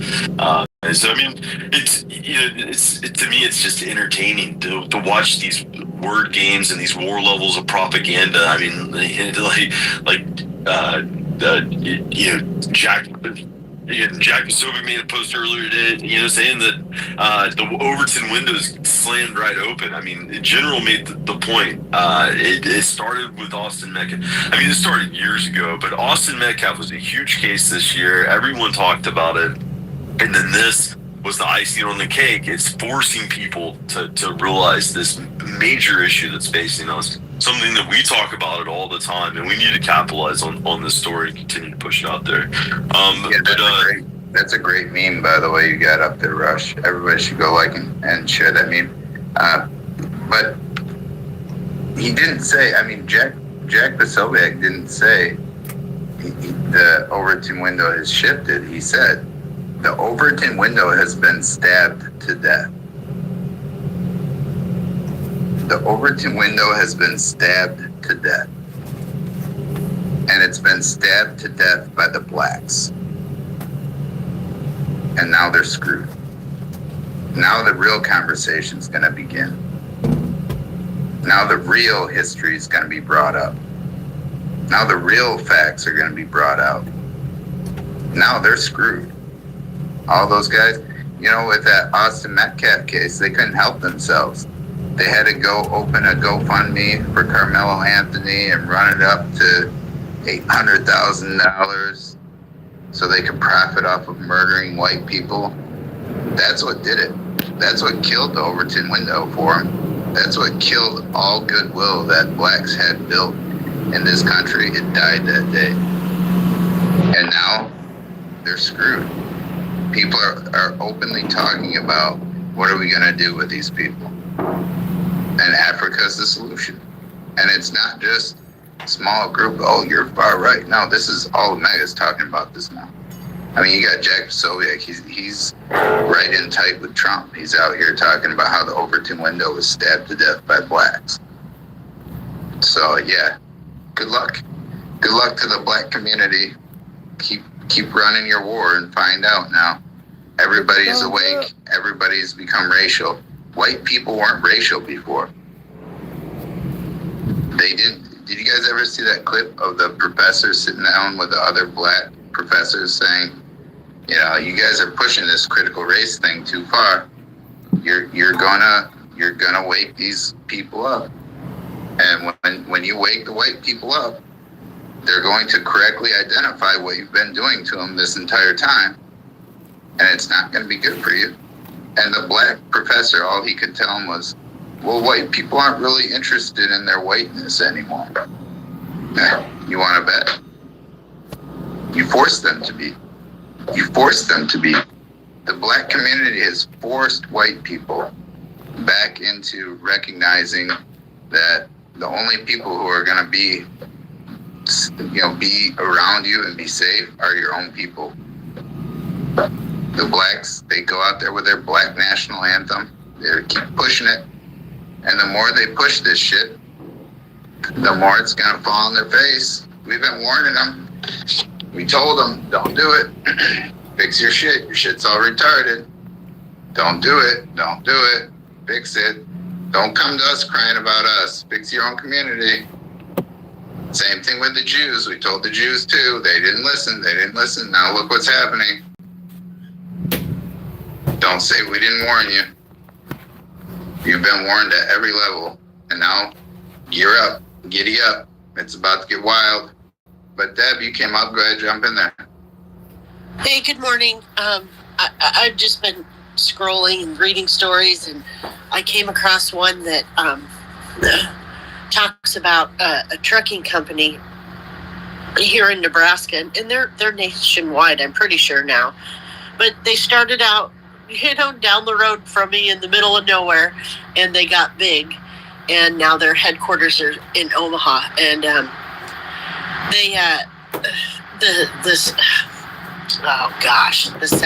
Secretary of State here teamed up with this company to help them implement something to hire Kenyans because of the trucker shortage here in America. And, you know, of course the company denies it because people are calling them out now. But this happens all over the place. You know, all these big companies team up with overseas. How do we stop all that? How, you know, I thought we were, you know, you close the border. Okay, now we got to straighten this stuff out that's already here. But then you have big corporations still making deals to bring foreigners in. I don't understand how because somebody's got to do something. It's got to be stopped. And apparently they don't see the issue with all the truckers on the road now having all these accidents with foreign drivers and people that can't even speak English, and holy mackerel. I just I just think I better stop reading for the day, because you know, things just, you take 2 steps forward and damn it, they're ahead of you. Somehow they're ahead of you making deals to erase everything you're trying to do, I swear. But anyway, have a good day, everyone. I'll be quiet now. Yeah, perfect. Thanks, Steph. I mean, this is what you have to stay on top of every day. William, I think you've had your hand up for a bit also. Jump in there, William. In 2007, I was at a rally in Knoxville, Tennessee, to bring awareness to the brutal rape and slaying of a young white couple named Shannon Christian and Christopher Newsom. Shannon Christian and Christopher Newsom, known as the Knoxville Murders. A pack of 5 Negroes brutally raped both of them and murdered. Yes. William, we already talked about this case already this morning. Okay, I missed that one. I didn't know. Okay, no, great to know that. Didn't know. That being said, General, I want to just cut to one point in there, since I am really glad to hear that was mentioned. Because Austin Metcalf, the brutal slaying in the subway, boy, am I really, really glad to hear General interjected that, because I was like, what? That's good. Okay, let me get right to it then. At that rally organized by Alex Linder, the late Alex Linder, who I felt was a great orator of the Jewish problem. However, I believe firmly he showed that by attacking Christianity as he did, he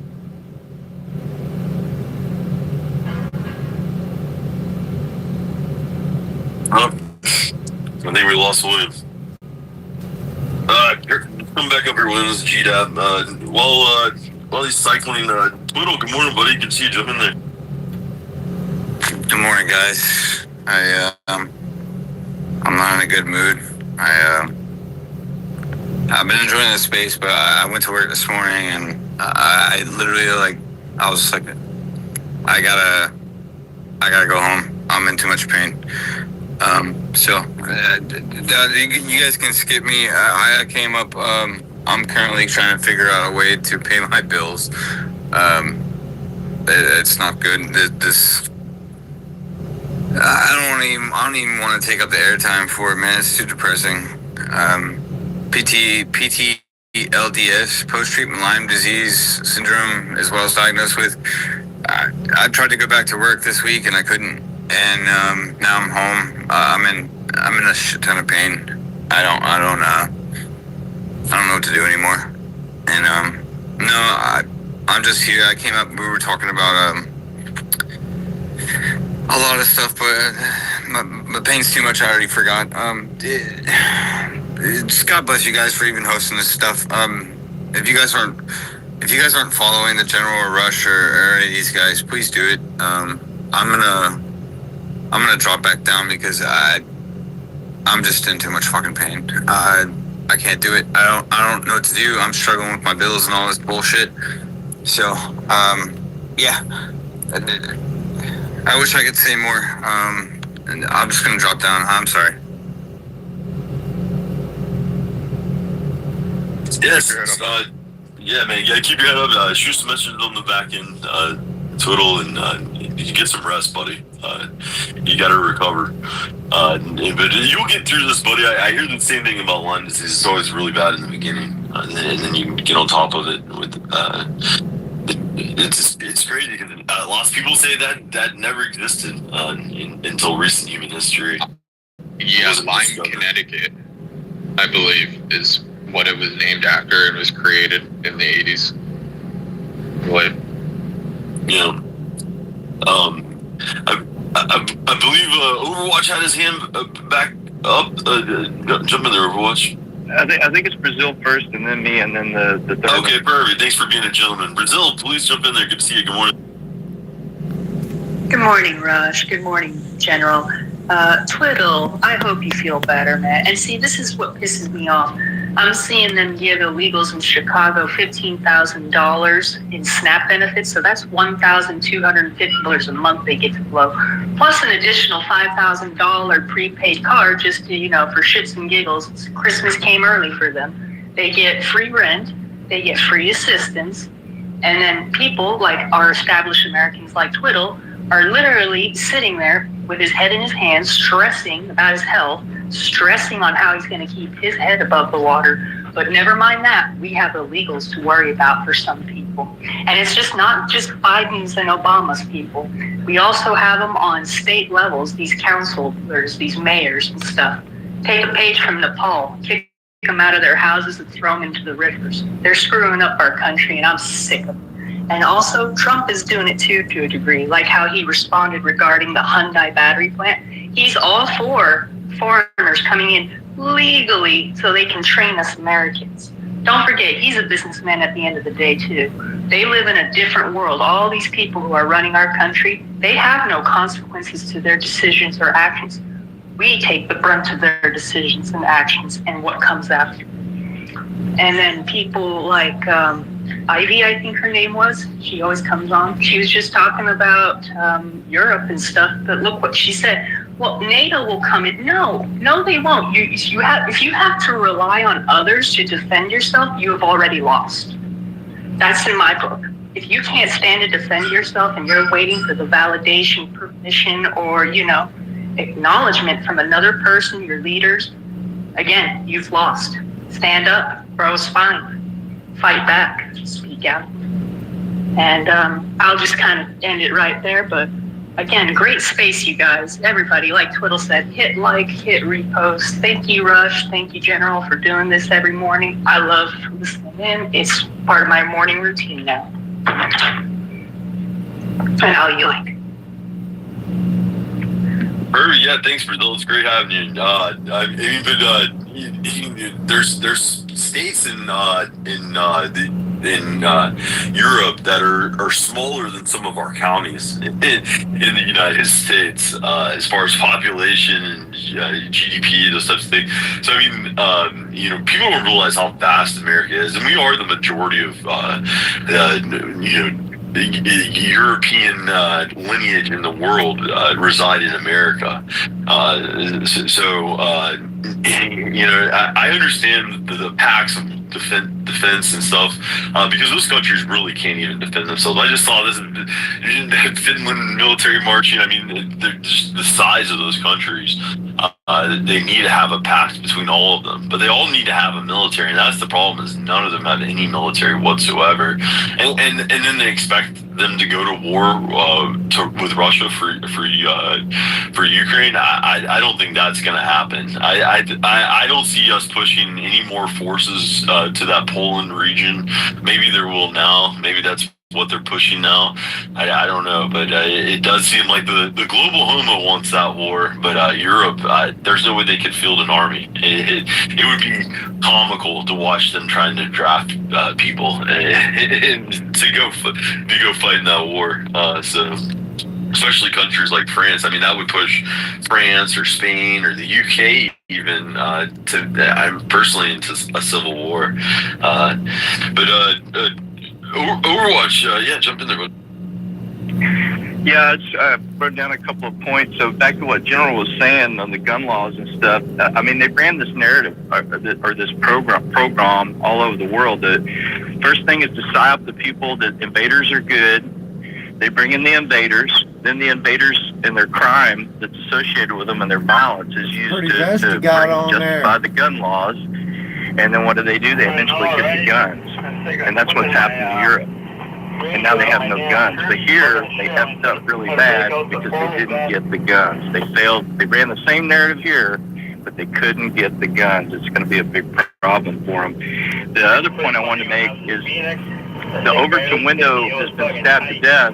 But what Overton window hasn't been moved yet is the prison system. And we know in recent spaces, we talked about how there's people in North Carolina and stuff, the lady. I got what you call a Cinderella gut. At midnight, it all goes down to my crotch. Private prison systems, and they're getting kickbacks and money and all that stuff. And so now I see people online. It's called a Cinderella gut. Yeah, it's a belly, but at midnight, it all goes down to my dick. No.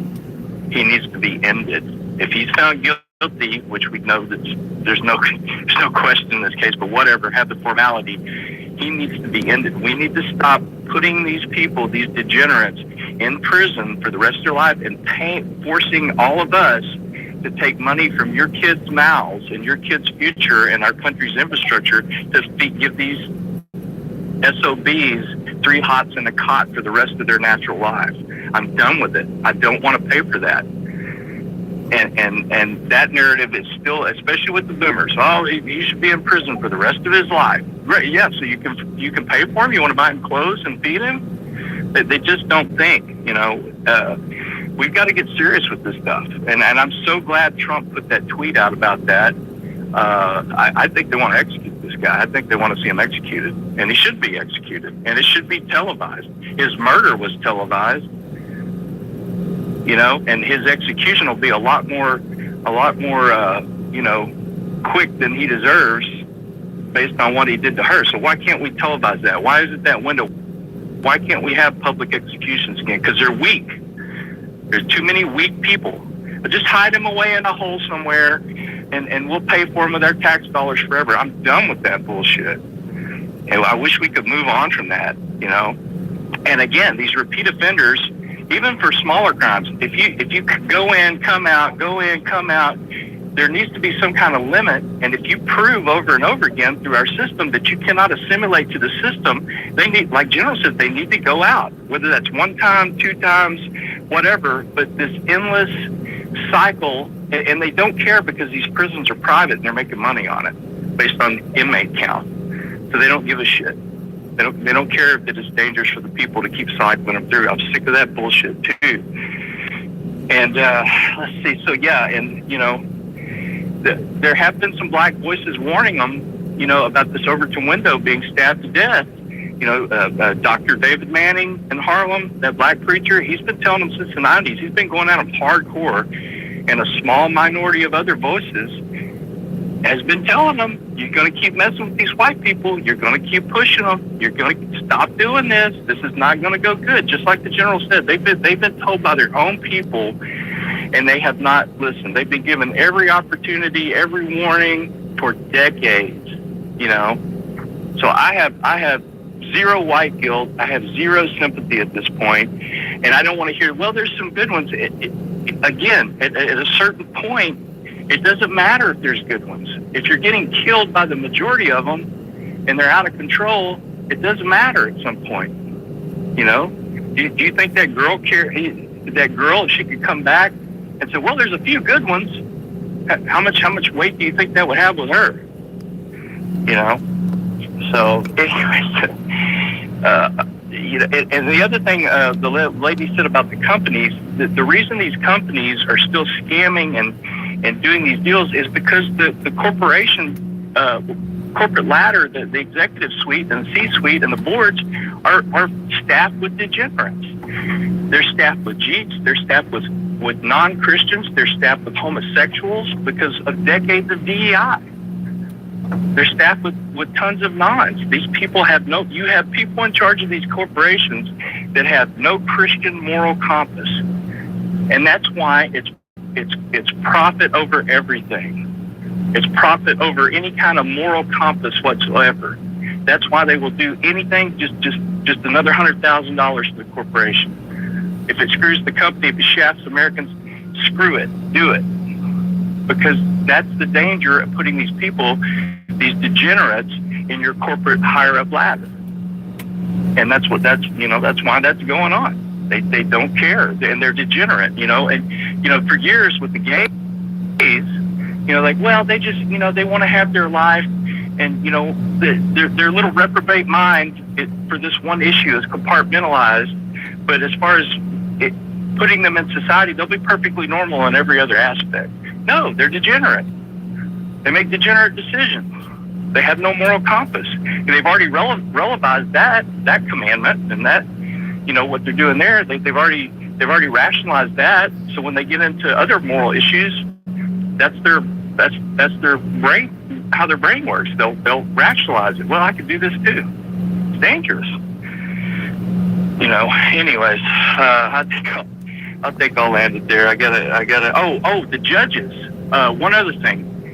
So we discovered that these lower level judges don't have to go to law school. They haven't passed the bar. Holy shit balls, Batman. If that's so, if you can be elected for that, I want to run for one of those lower judgeships, and I want to start taking care of business and judging with logic and constitutional logic, and go to town. Sign me up. I don't know if they're all appointed or not. Does anybody know about that? That was wild to me. And I'll end it. Yeah, there's a lot going on. I'm seeing some interesting posts, but yeah. To Overwatch, I put Dr. Manning up there in the jumbo. If anybody's curious about who he's talking about, I made the post this morning 7 hours ago. So that's him. And yeah, you're right. He's been warning the black community for a long time. Don't do it. Don't do it. And this BS, stop doing this shit. It's going to backfire on you. Tommy Sotomayor is another one. He's been warning them. He's been telling them, don't do it. But because you saw that professor, same thing. He was warning the blacks, and all these blacks are in total denial because they had the civil rights and the DOJ, the CRS protecting them this entire time. Well, it's going away. All that protection that they've had all this time, it's going away. The Overton window has been absolutely obliterated. It's been nuked off the wall. The whole wall's been blown out. There's no more Overton window. It's done. The black community with their violence, it's done. And everybody's speaking up. You have the biggest accounts on X. I mean, the Hodge twins are two other ones. They've been warning them about this for a long time. You got all these different groups telling them, their own people telling them, don't do this, don't do that. It's going to be a problem. And all they can do is keep saying, whites are racist, give us reparations. It's like, yeah, no, you're not getting anything now except for a ride back to Africa if you're lucky. So it's not going to go the way that they think it's going to go. The game is up for them, and they've been put on blast. The whole world is awake to what's going on in America. Nobody on the entire planet likes these people. That's another sign, guys. Everywhere these guys go. Did you guys see when I Show Speed went to China? What the Chinese people did to him? I mean, nobody respects these people. Nobody likes these people. Carnival Cruise has now made a policy. They don't want to be the Section 8 of the sea. Everybody is sick of it. The whole world. They burn their reputation on the entire planet. And they come in and say, you can't deport me.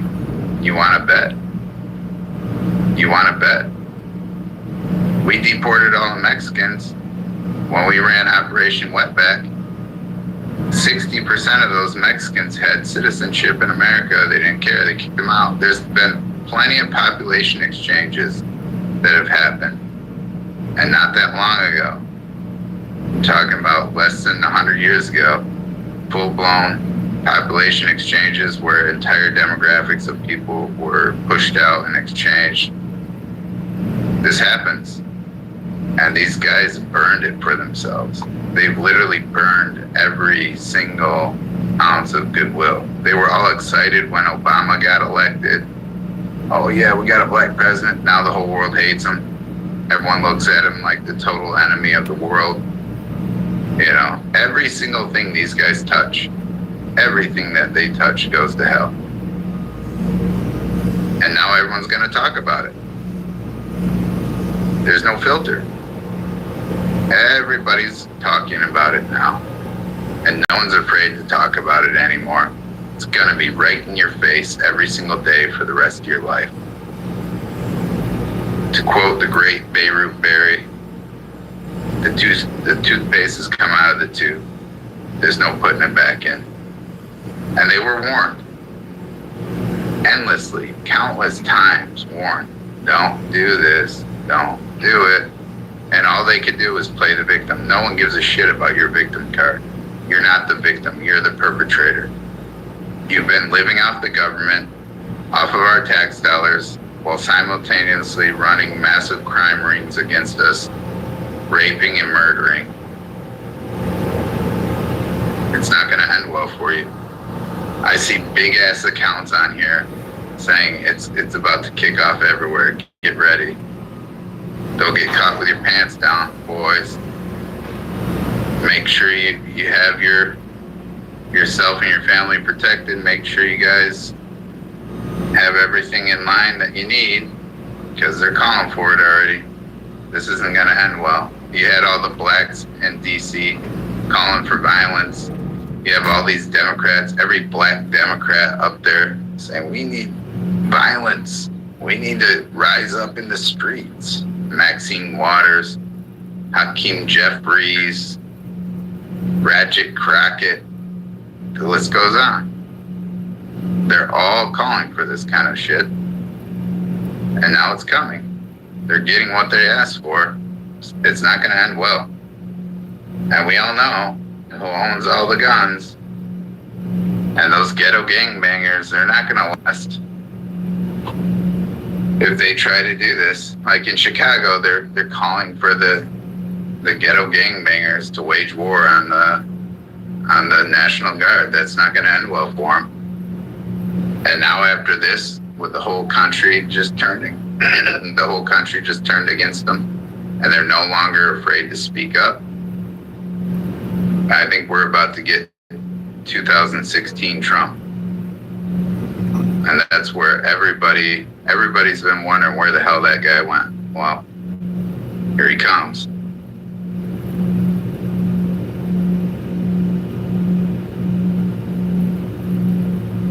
Yeah, they're going to force his hand. I mean, things are really becoming more intense here in America. But I mean, looking at places like Nepal, where those people are very like docile people, you know, you don't see violent murder rates in those places, and they're unarmed. They had no weapons. They overthrew their entire government yesterday. I think killed the prime minister's wife, kidnapped the prime minister, kidnapped other officials, burned down their houses. And that was just with a small group. It's crazy what's happening there. Now they've have the army protecting what's left of their parliament.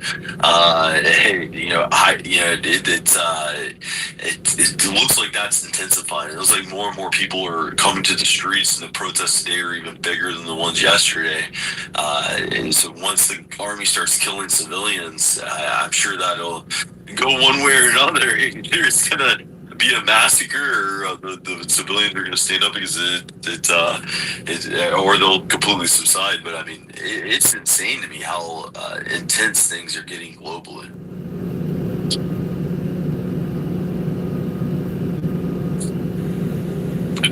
I mean, but in this story here in America, go ahead, Brazil. Oh no, I was just going to agree with you, Rush. People are tired of it. They gave us no reasonable solutions, so they will have unreasonable outcomes. You corner a rabbit, even a rabbit will start biting and scratching. I watched some of those videos. Those Nepal citizens, they work like dogs. A lot of them live like in concrete holes where they all sleep in one room. A lot of these families, Americans can't maybe understand that, but these people, they don't have the things that we have. And I watched them take freaking 2x4s to even like their women politicians and beat them like pinatas on Cinco de Mayo. It was amazing and funny to see these little jungle children walking out of these Western mansions holding Gucci bags. Like, they just picked up their little toys and treats off the floor after beating the pinata, $10,000 Labubu dolls in their arms and stuff. It's just quite ridiculous. But we also have to remember, these people, like how we see our politicians here, they're just siphoning the resources of their citizens, enjoying and making a little cush life for themselves, their children. They don't live like their citizens. They lived in another world. Well, that little snow globe world just got popped. And there's no going back to that now. I don't know what they're going to do in Nepal, but we'll see. Also, France is supposed to be doing a national, not riot, but just kind of a cheering standoff against the parliament. They want Macron out.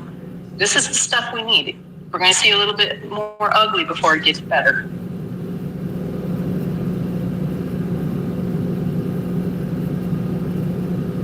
I agree. Yeah, things are only gonna ramp up from here. I mean, I don't like going too big into the prepper thing because, like you said, you can completely engulf your life with that stuff. But having a plan, having somewhat of a plan, having at least a month's worth of supplies. I don't think anything that would happen here in America would be long. But I mean, it's always good to be prepared for anything in life. But hopefully be armed. And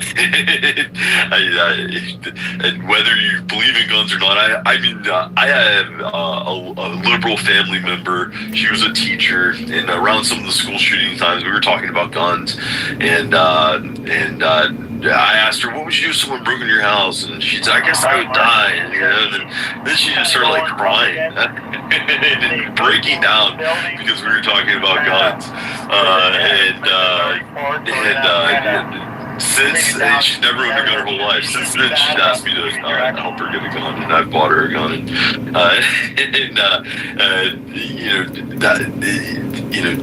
People change when they realize the situation they're in, and I do think we're coming to a kinetic situation here in America. So everyone should be armed and prepared any way they can. So whether you believe in guns or not, or believe in storing up a little bit of food or in water, it's always a good idea to be prepared and ready. If you don't believe in guns, you're not American. You're just retarded. That's all I can tell you. If you don't believe in guns, you're retarded. Because when somebody else comes with a gun, you're going to learn a lesson. And you'll probably meet Jesus. That'll be your lesson. But I put a post up there in the Jumbo, and it's exactly that. The day tolerance died. This going out there, tolerance is dead. No more tolerance. That is the day tolerance died. And the Overton window fell off its hinges and was obliterated. People are done. People are absolutely done. And it is. It's the day that tolerance died. Nobody's interested in tolerance. Nobody wants to tolerate this bullshit anymore. Nobody wants repeat offenders to be endlessly released. I mean, to these people, it's just a jungle. And if they have the weapon and you don't, they're going to use it on you. So stay strapped. And if you don't believe in guns, you're retarded and you're not American. And if you, move back to Europe, I guess, where they don't have guns. Go see how it worked out for them. Go ask all the Australians about how it worked out for them. Go ask the British how it worked out for them. They'll tell you. They come on the show. They tell you how it's worked out for them. And they tried in America. They've tried relentlessly and endlessly to take our guns. You know, they did a false flag over there in Australia, and I think they did one in Britain. And you got to get all your guns. How many false flags and this bullshit have they pushed on America trying to take our guns, and it never worked? That's the difference. Americans won't give up their guns. It will never happen. We own over half the guns on the entire planet, the American civilian population. It's not. Good luck. That's all I can say with a big smile on my face. Good luck, because you're never taking our guns, and anybody who comes up against it is going to have a real bad day. And that's just a fact. We can remind you of when the Japanese invaded Alaska, and the Navy officer, the general who had to go and pick them all up, the last remaining few that survived it. And his statement was, you can never invade mainland America. Behind every blade of grass is a man with a rifle. After seeing what was left of the men he dropped off there, they obliterated them. And they weren't soldiers. They were normal dudes that were hunters and lumberjacks, and that's it. And they obliterated a trained, formidable army completely.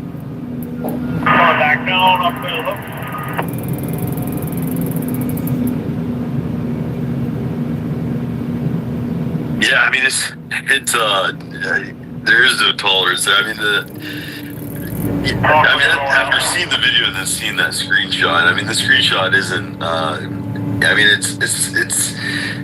it's appealing, but I mean, it really captivates you when you've seen that video and you know the point of the video that this is. As the guy just walks off by her after she's been stabbed multiple times in the chest, and I was trying to add to that post. I will in a second, but to me, one of the most horrific parts of it was she stabbed in the chest, and I think she stabbed in like we'll get the autopsy report eventually, but she stabbed like in the larynx area to where she probably has difficulty even speaking, and she puts her hand over her mouth, but she looks over to the right, and there's that black Shibu sitting next to her, and she thinks that she's in a homogenous, safe society like she grew up in Ukraine.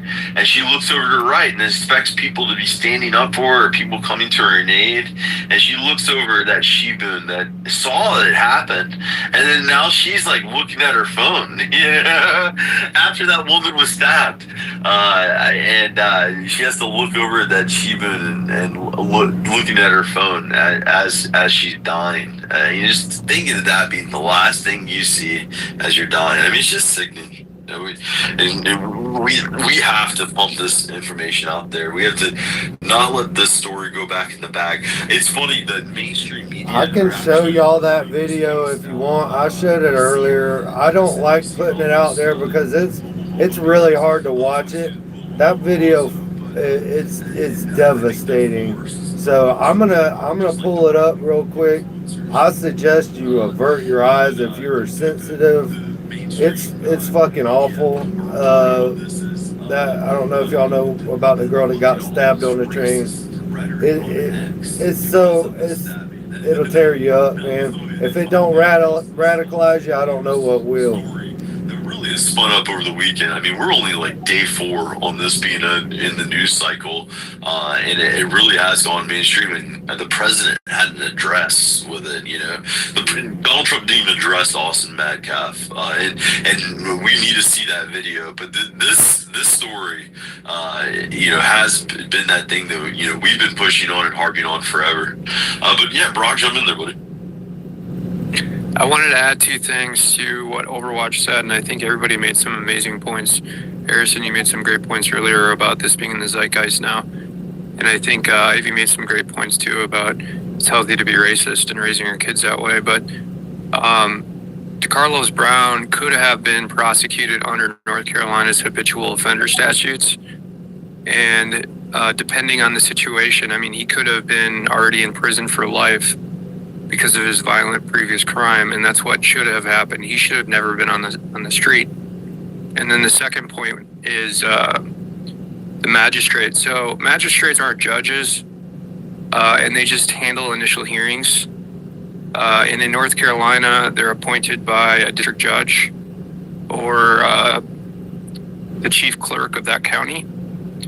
And so here, she didn't have to be a lawyer necessarily. She didn't have to have a law degree. Now, I believe she may have went to law school and she failed the bar. I'm not sure. But that's kind of the tricky situation here. So it's really the district attorneys. They're trying to pin the blame on her, but it's really the district attorneys. It's also the district judges in North Carolina, these state court judges. But he should have been locked up a long time ago, and that's the point I'm trying to make. I did add that in the purple pill. I put a ChatGPT thing of the statute in North Carolina, the habitual offender statute. I said I'll yield. Oh, I just put in the purple pill, Trump asking for death penalty for this guy. It's his post on True Social. And I looked it up. North Carolina does have the death penalty, but it's lethal injection that has been on hold since 2006 because of some kind of mandate against lethal injection. So even though they have the death penalty in North Carolina, they haven't passed it in almost 2 decades. So it's pretty crazy. Deb, jump back in there, and then we'll get to Brazil and Jack. Oh, I was listening to General talk about, how most Americans that have any sense about them at all have a few firearms. I was thinking about how, this is another point in all of this that's going on now, is we have to teach our children. We have to teach our children. When I was growing up, everybody had a gun. Kids brought guns in the back of their pickups, to school and left their pickups unlocked. It was just, growing up, you had a dog and you had a few guns. I mean, no big deal. Now you see how, just like with everything else, it creeps in, and now, half the planet is afraid of guns and wants to. No. We can't let them do that with this. So we have to teach kids respect, training, all of it. It needs to be a part of life again, is what I'm saying. And people need to stop shaming others or whatever. It's all propaganda. We just have to teach our kids. It can't go backwards, not anymore. Because if this is happening now, it's going to happen again, and they need to know, and they're not finding out anywhere else. So teach them it's a part of life. It's normal, and this is what you do, and this is how you do it. That's all I have. Thank you. Perfect, thanks, Deb. You have, it's one of the lessons in life that you have to teach your children. But Brazil, jump back in there.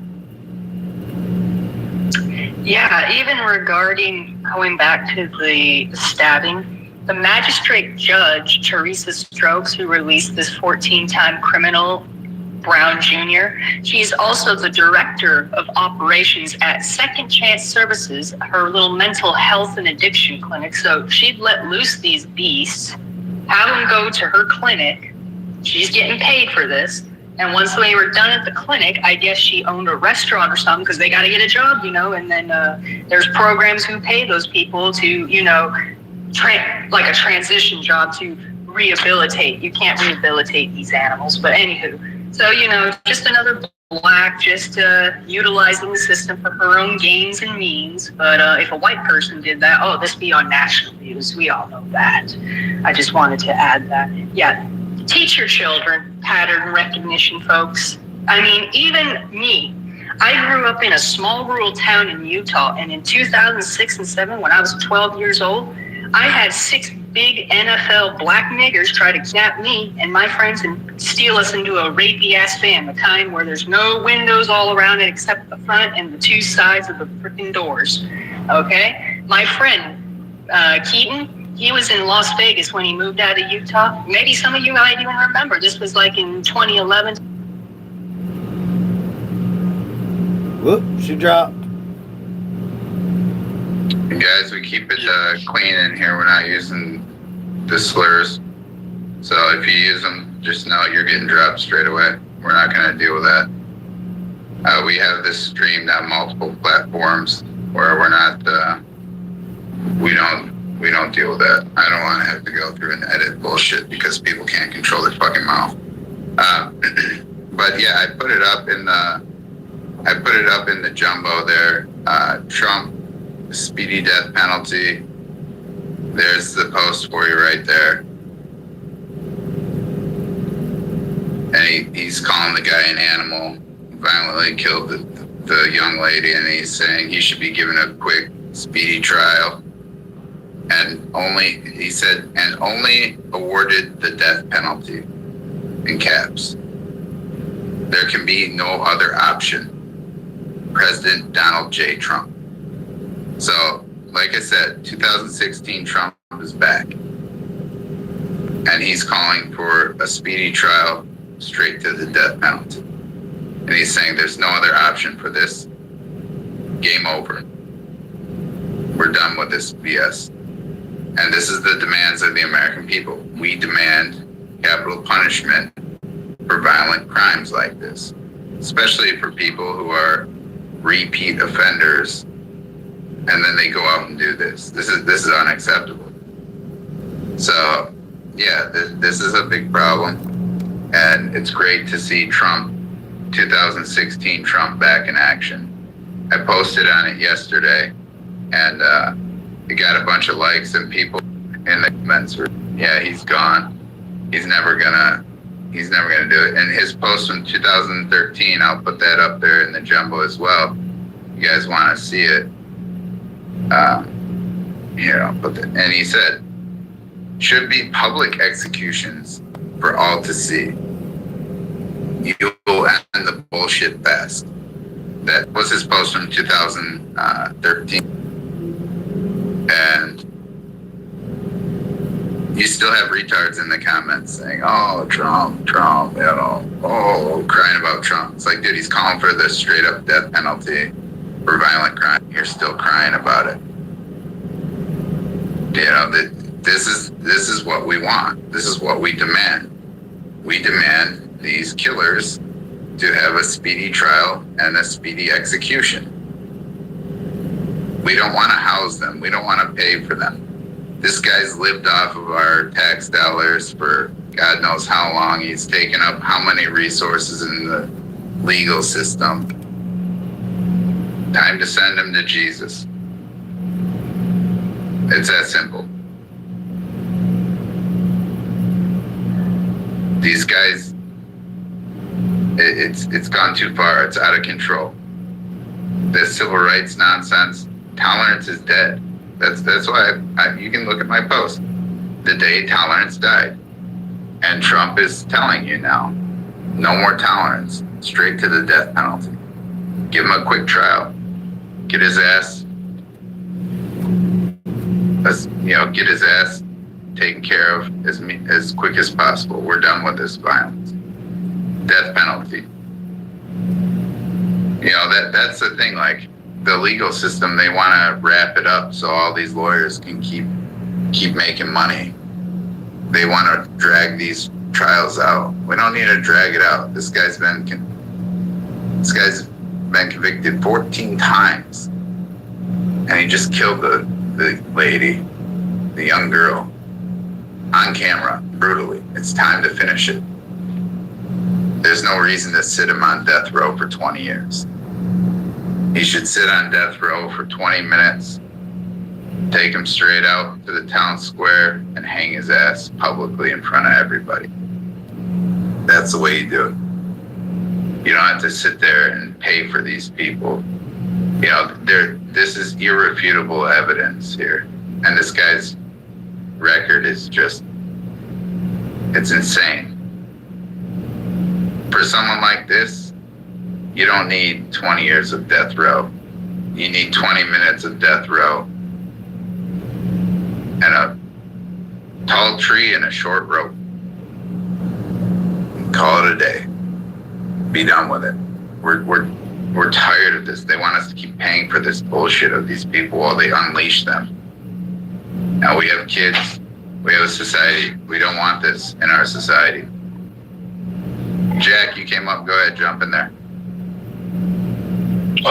Yeah, thank you for allowing me to speak. It's a little bit off topic, but it's just kind of a report from the western side of the mitten from something I encountered Saturday morning. So after my boys' soccer game, I'm headed from one small town to the next, let's say 20 minutes west of Hastings. I come up over a hill, and it looks like U.S. Marshals and an unmarked truck have a car pulled over. As I get up close to it, I realize it's not Marshals, it's ICE out in the middle of nowhere. And they had tracked down what looked to be a carload of illegals, and they were taking them down. So that was kind of interesting, and I wanted to just post that out there.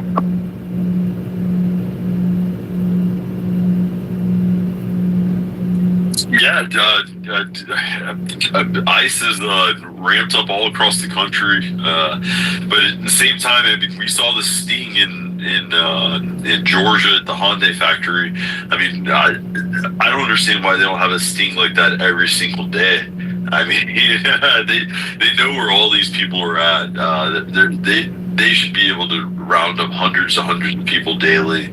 And in reality, honestly, thousands of people daily, and hundreds of thousands of people over a week is really what we need in order to do really the mass deportations that are needed. But it's encouraging to see it out there. Yeah, I mean, we need more military involvement, and Trump needs to activate private military contractors, and we really need to ramp this up. This stabbing is just another example of that. I saw the latest, though. Someone threw down a jump. I apologize. This is the Department of Justice is looking at going after this as a hate crime, because they even released the audio of him saying, "I got that white woman."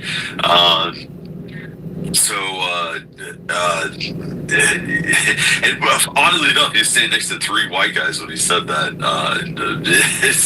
It's crazy how people, maybe they were drunk, but I mean how horribly people pay attention to their environment. But apparently the Department of Justice is looking at this as a hate crime. And so that would be a federal case, and would he still be able to get the death penalty federally? Because to me, it's looking like North Carolina has shut down the death penalty since 2006. Maybe they can do a mass death penalty after this guy gets added to the roll.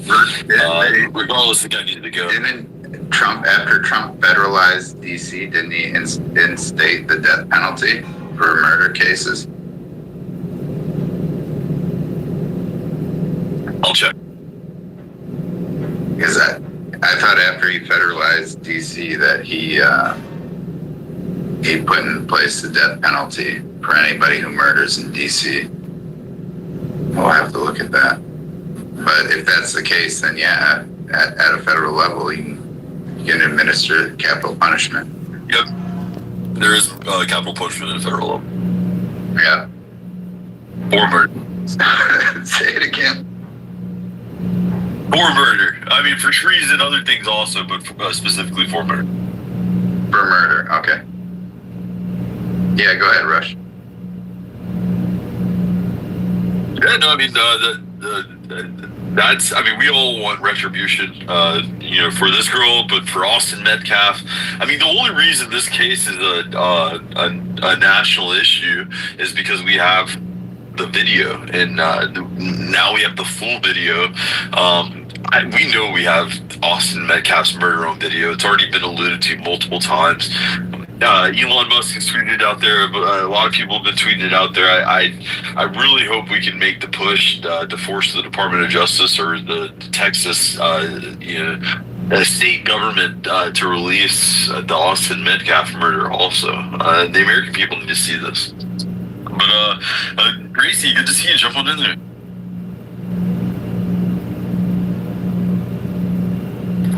Did you say Tracy? Yes, sorry, Tracy. Good. That's okay. Good morning. Yes, I wrote this article yesterday, and I tried to post it as much as possible, but I am shadow banned, so I don't get very far. I just dropped it in the purple pill.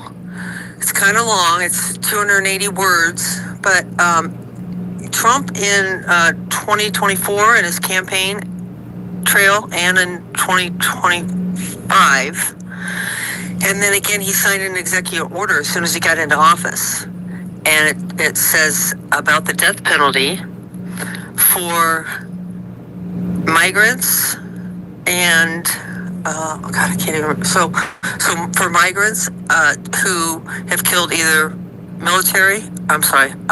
police officers, border patrol, civilians. And then he alluded, I have to kind of read between the lines what he said. He did not leave out black people or Mexicans, whether they're immigrant illegal or not. So he has 3 times mentioned the death penalty and that he will enforce it. So he could just be waiting for our voice to say yes, if this is what you all want, because this is definitely what I want. So, and I think they'd be fair, and it goes straight to Pam Bondi. And he said in his statement that he would direct it to the Attorney General, which we didn't know at that time it was Pam Bondi, the Attorney General to look at for the death penalty. So if not now, when? And I'm just outraged about this, as I know you all are. So anyway, I dropped it in the purple pill. If you guys like it, it's not about sharing it out for me. It's just that, Trump listens to us. And if you guys agree with this, and this is because he said it 3 times, and the executive order that he wrote,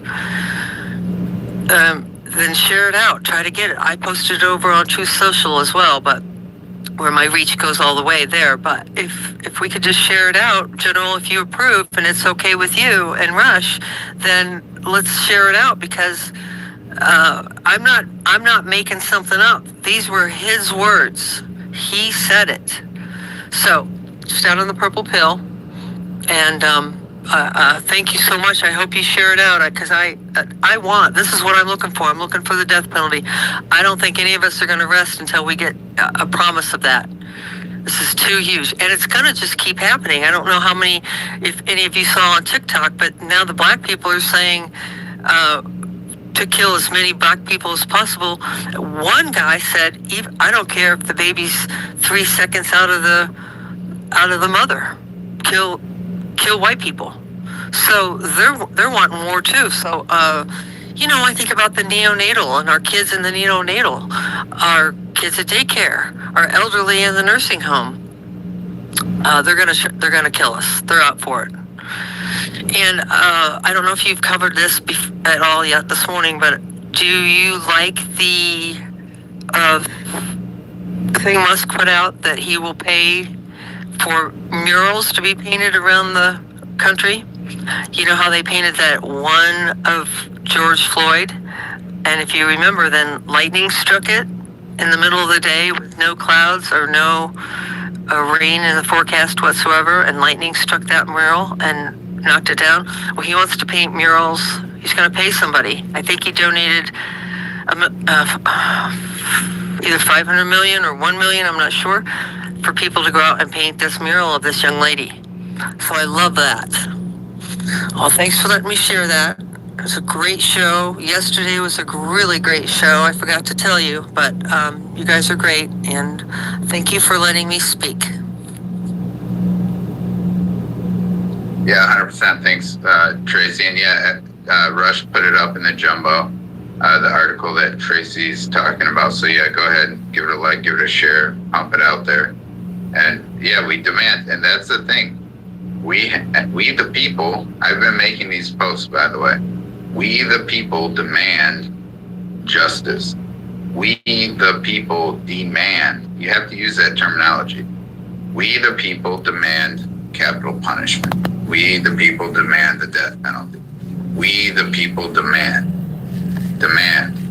That is the terminology that you have to use. We have to start making demands onto Trump. And Trump's listening. I put a post out I commented under his post saying, yeah, we demand the death penalty. We demand this. It's a demand of the people. This isn't a request. This is a demand. We are done with this. We demand justice. We demand that these people be held accountable for the bullshit that they've done, for the violence, the animalistic behavior. It needs to end. And end as many of them as it takes until it ends. You know, Rush, I'm shocked you put that backlog under my post there. And whew, that's a lot. It says North Carolina has 121 people on death row, and they haven't had any executions since 2006. It's time to ramp up and fast track the death penalty. Like, enough of this BS, especially when it's so obvious, like this case. You have the footage, you have it right in front of your face. You have the audio of him saying, I killed that white bitch, or I got that white bitch. I mean, you have everything there. The guy's got a rap sheet longer than your arm. It's time to put the pedal to the metal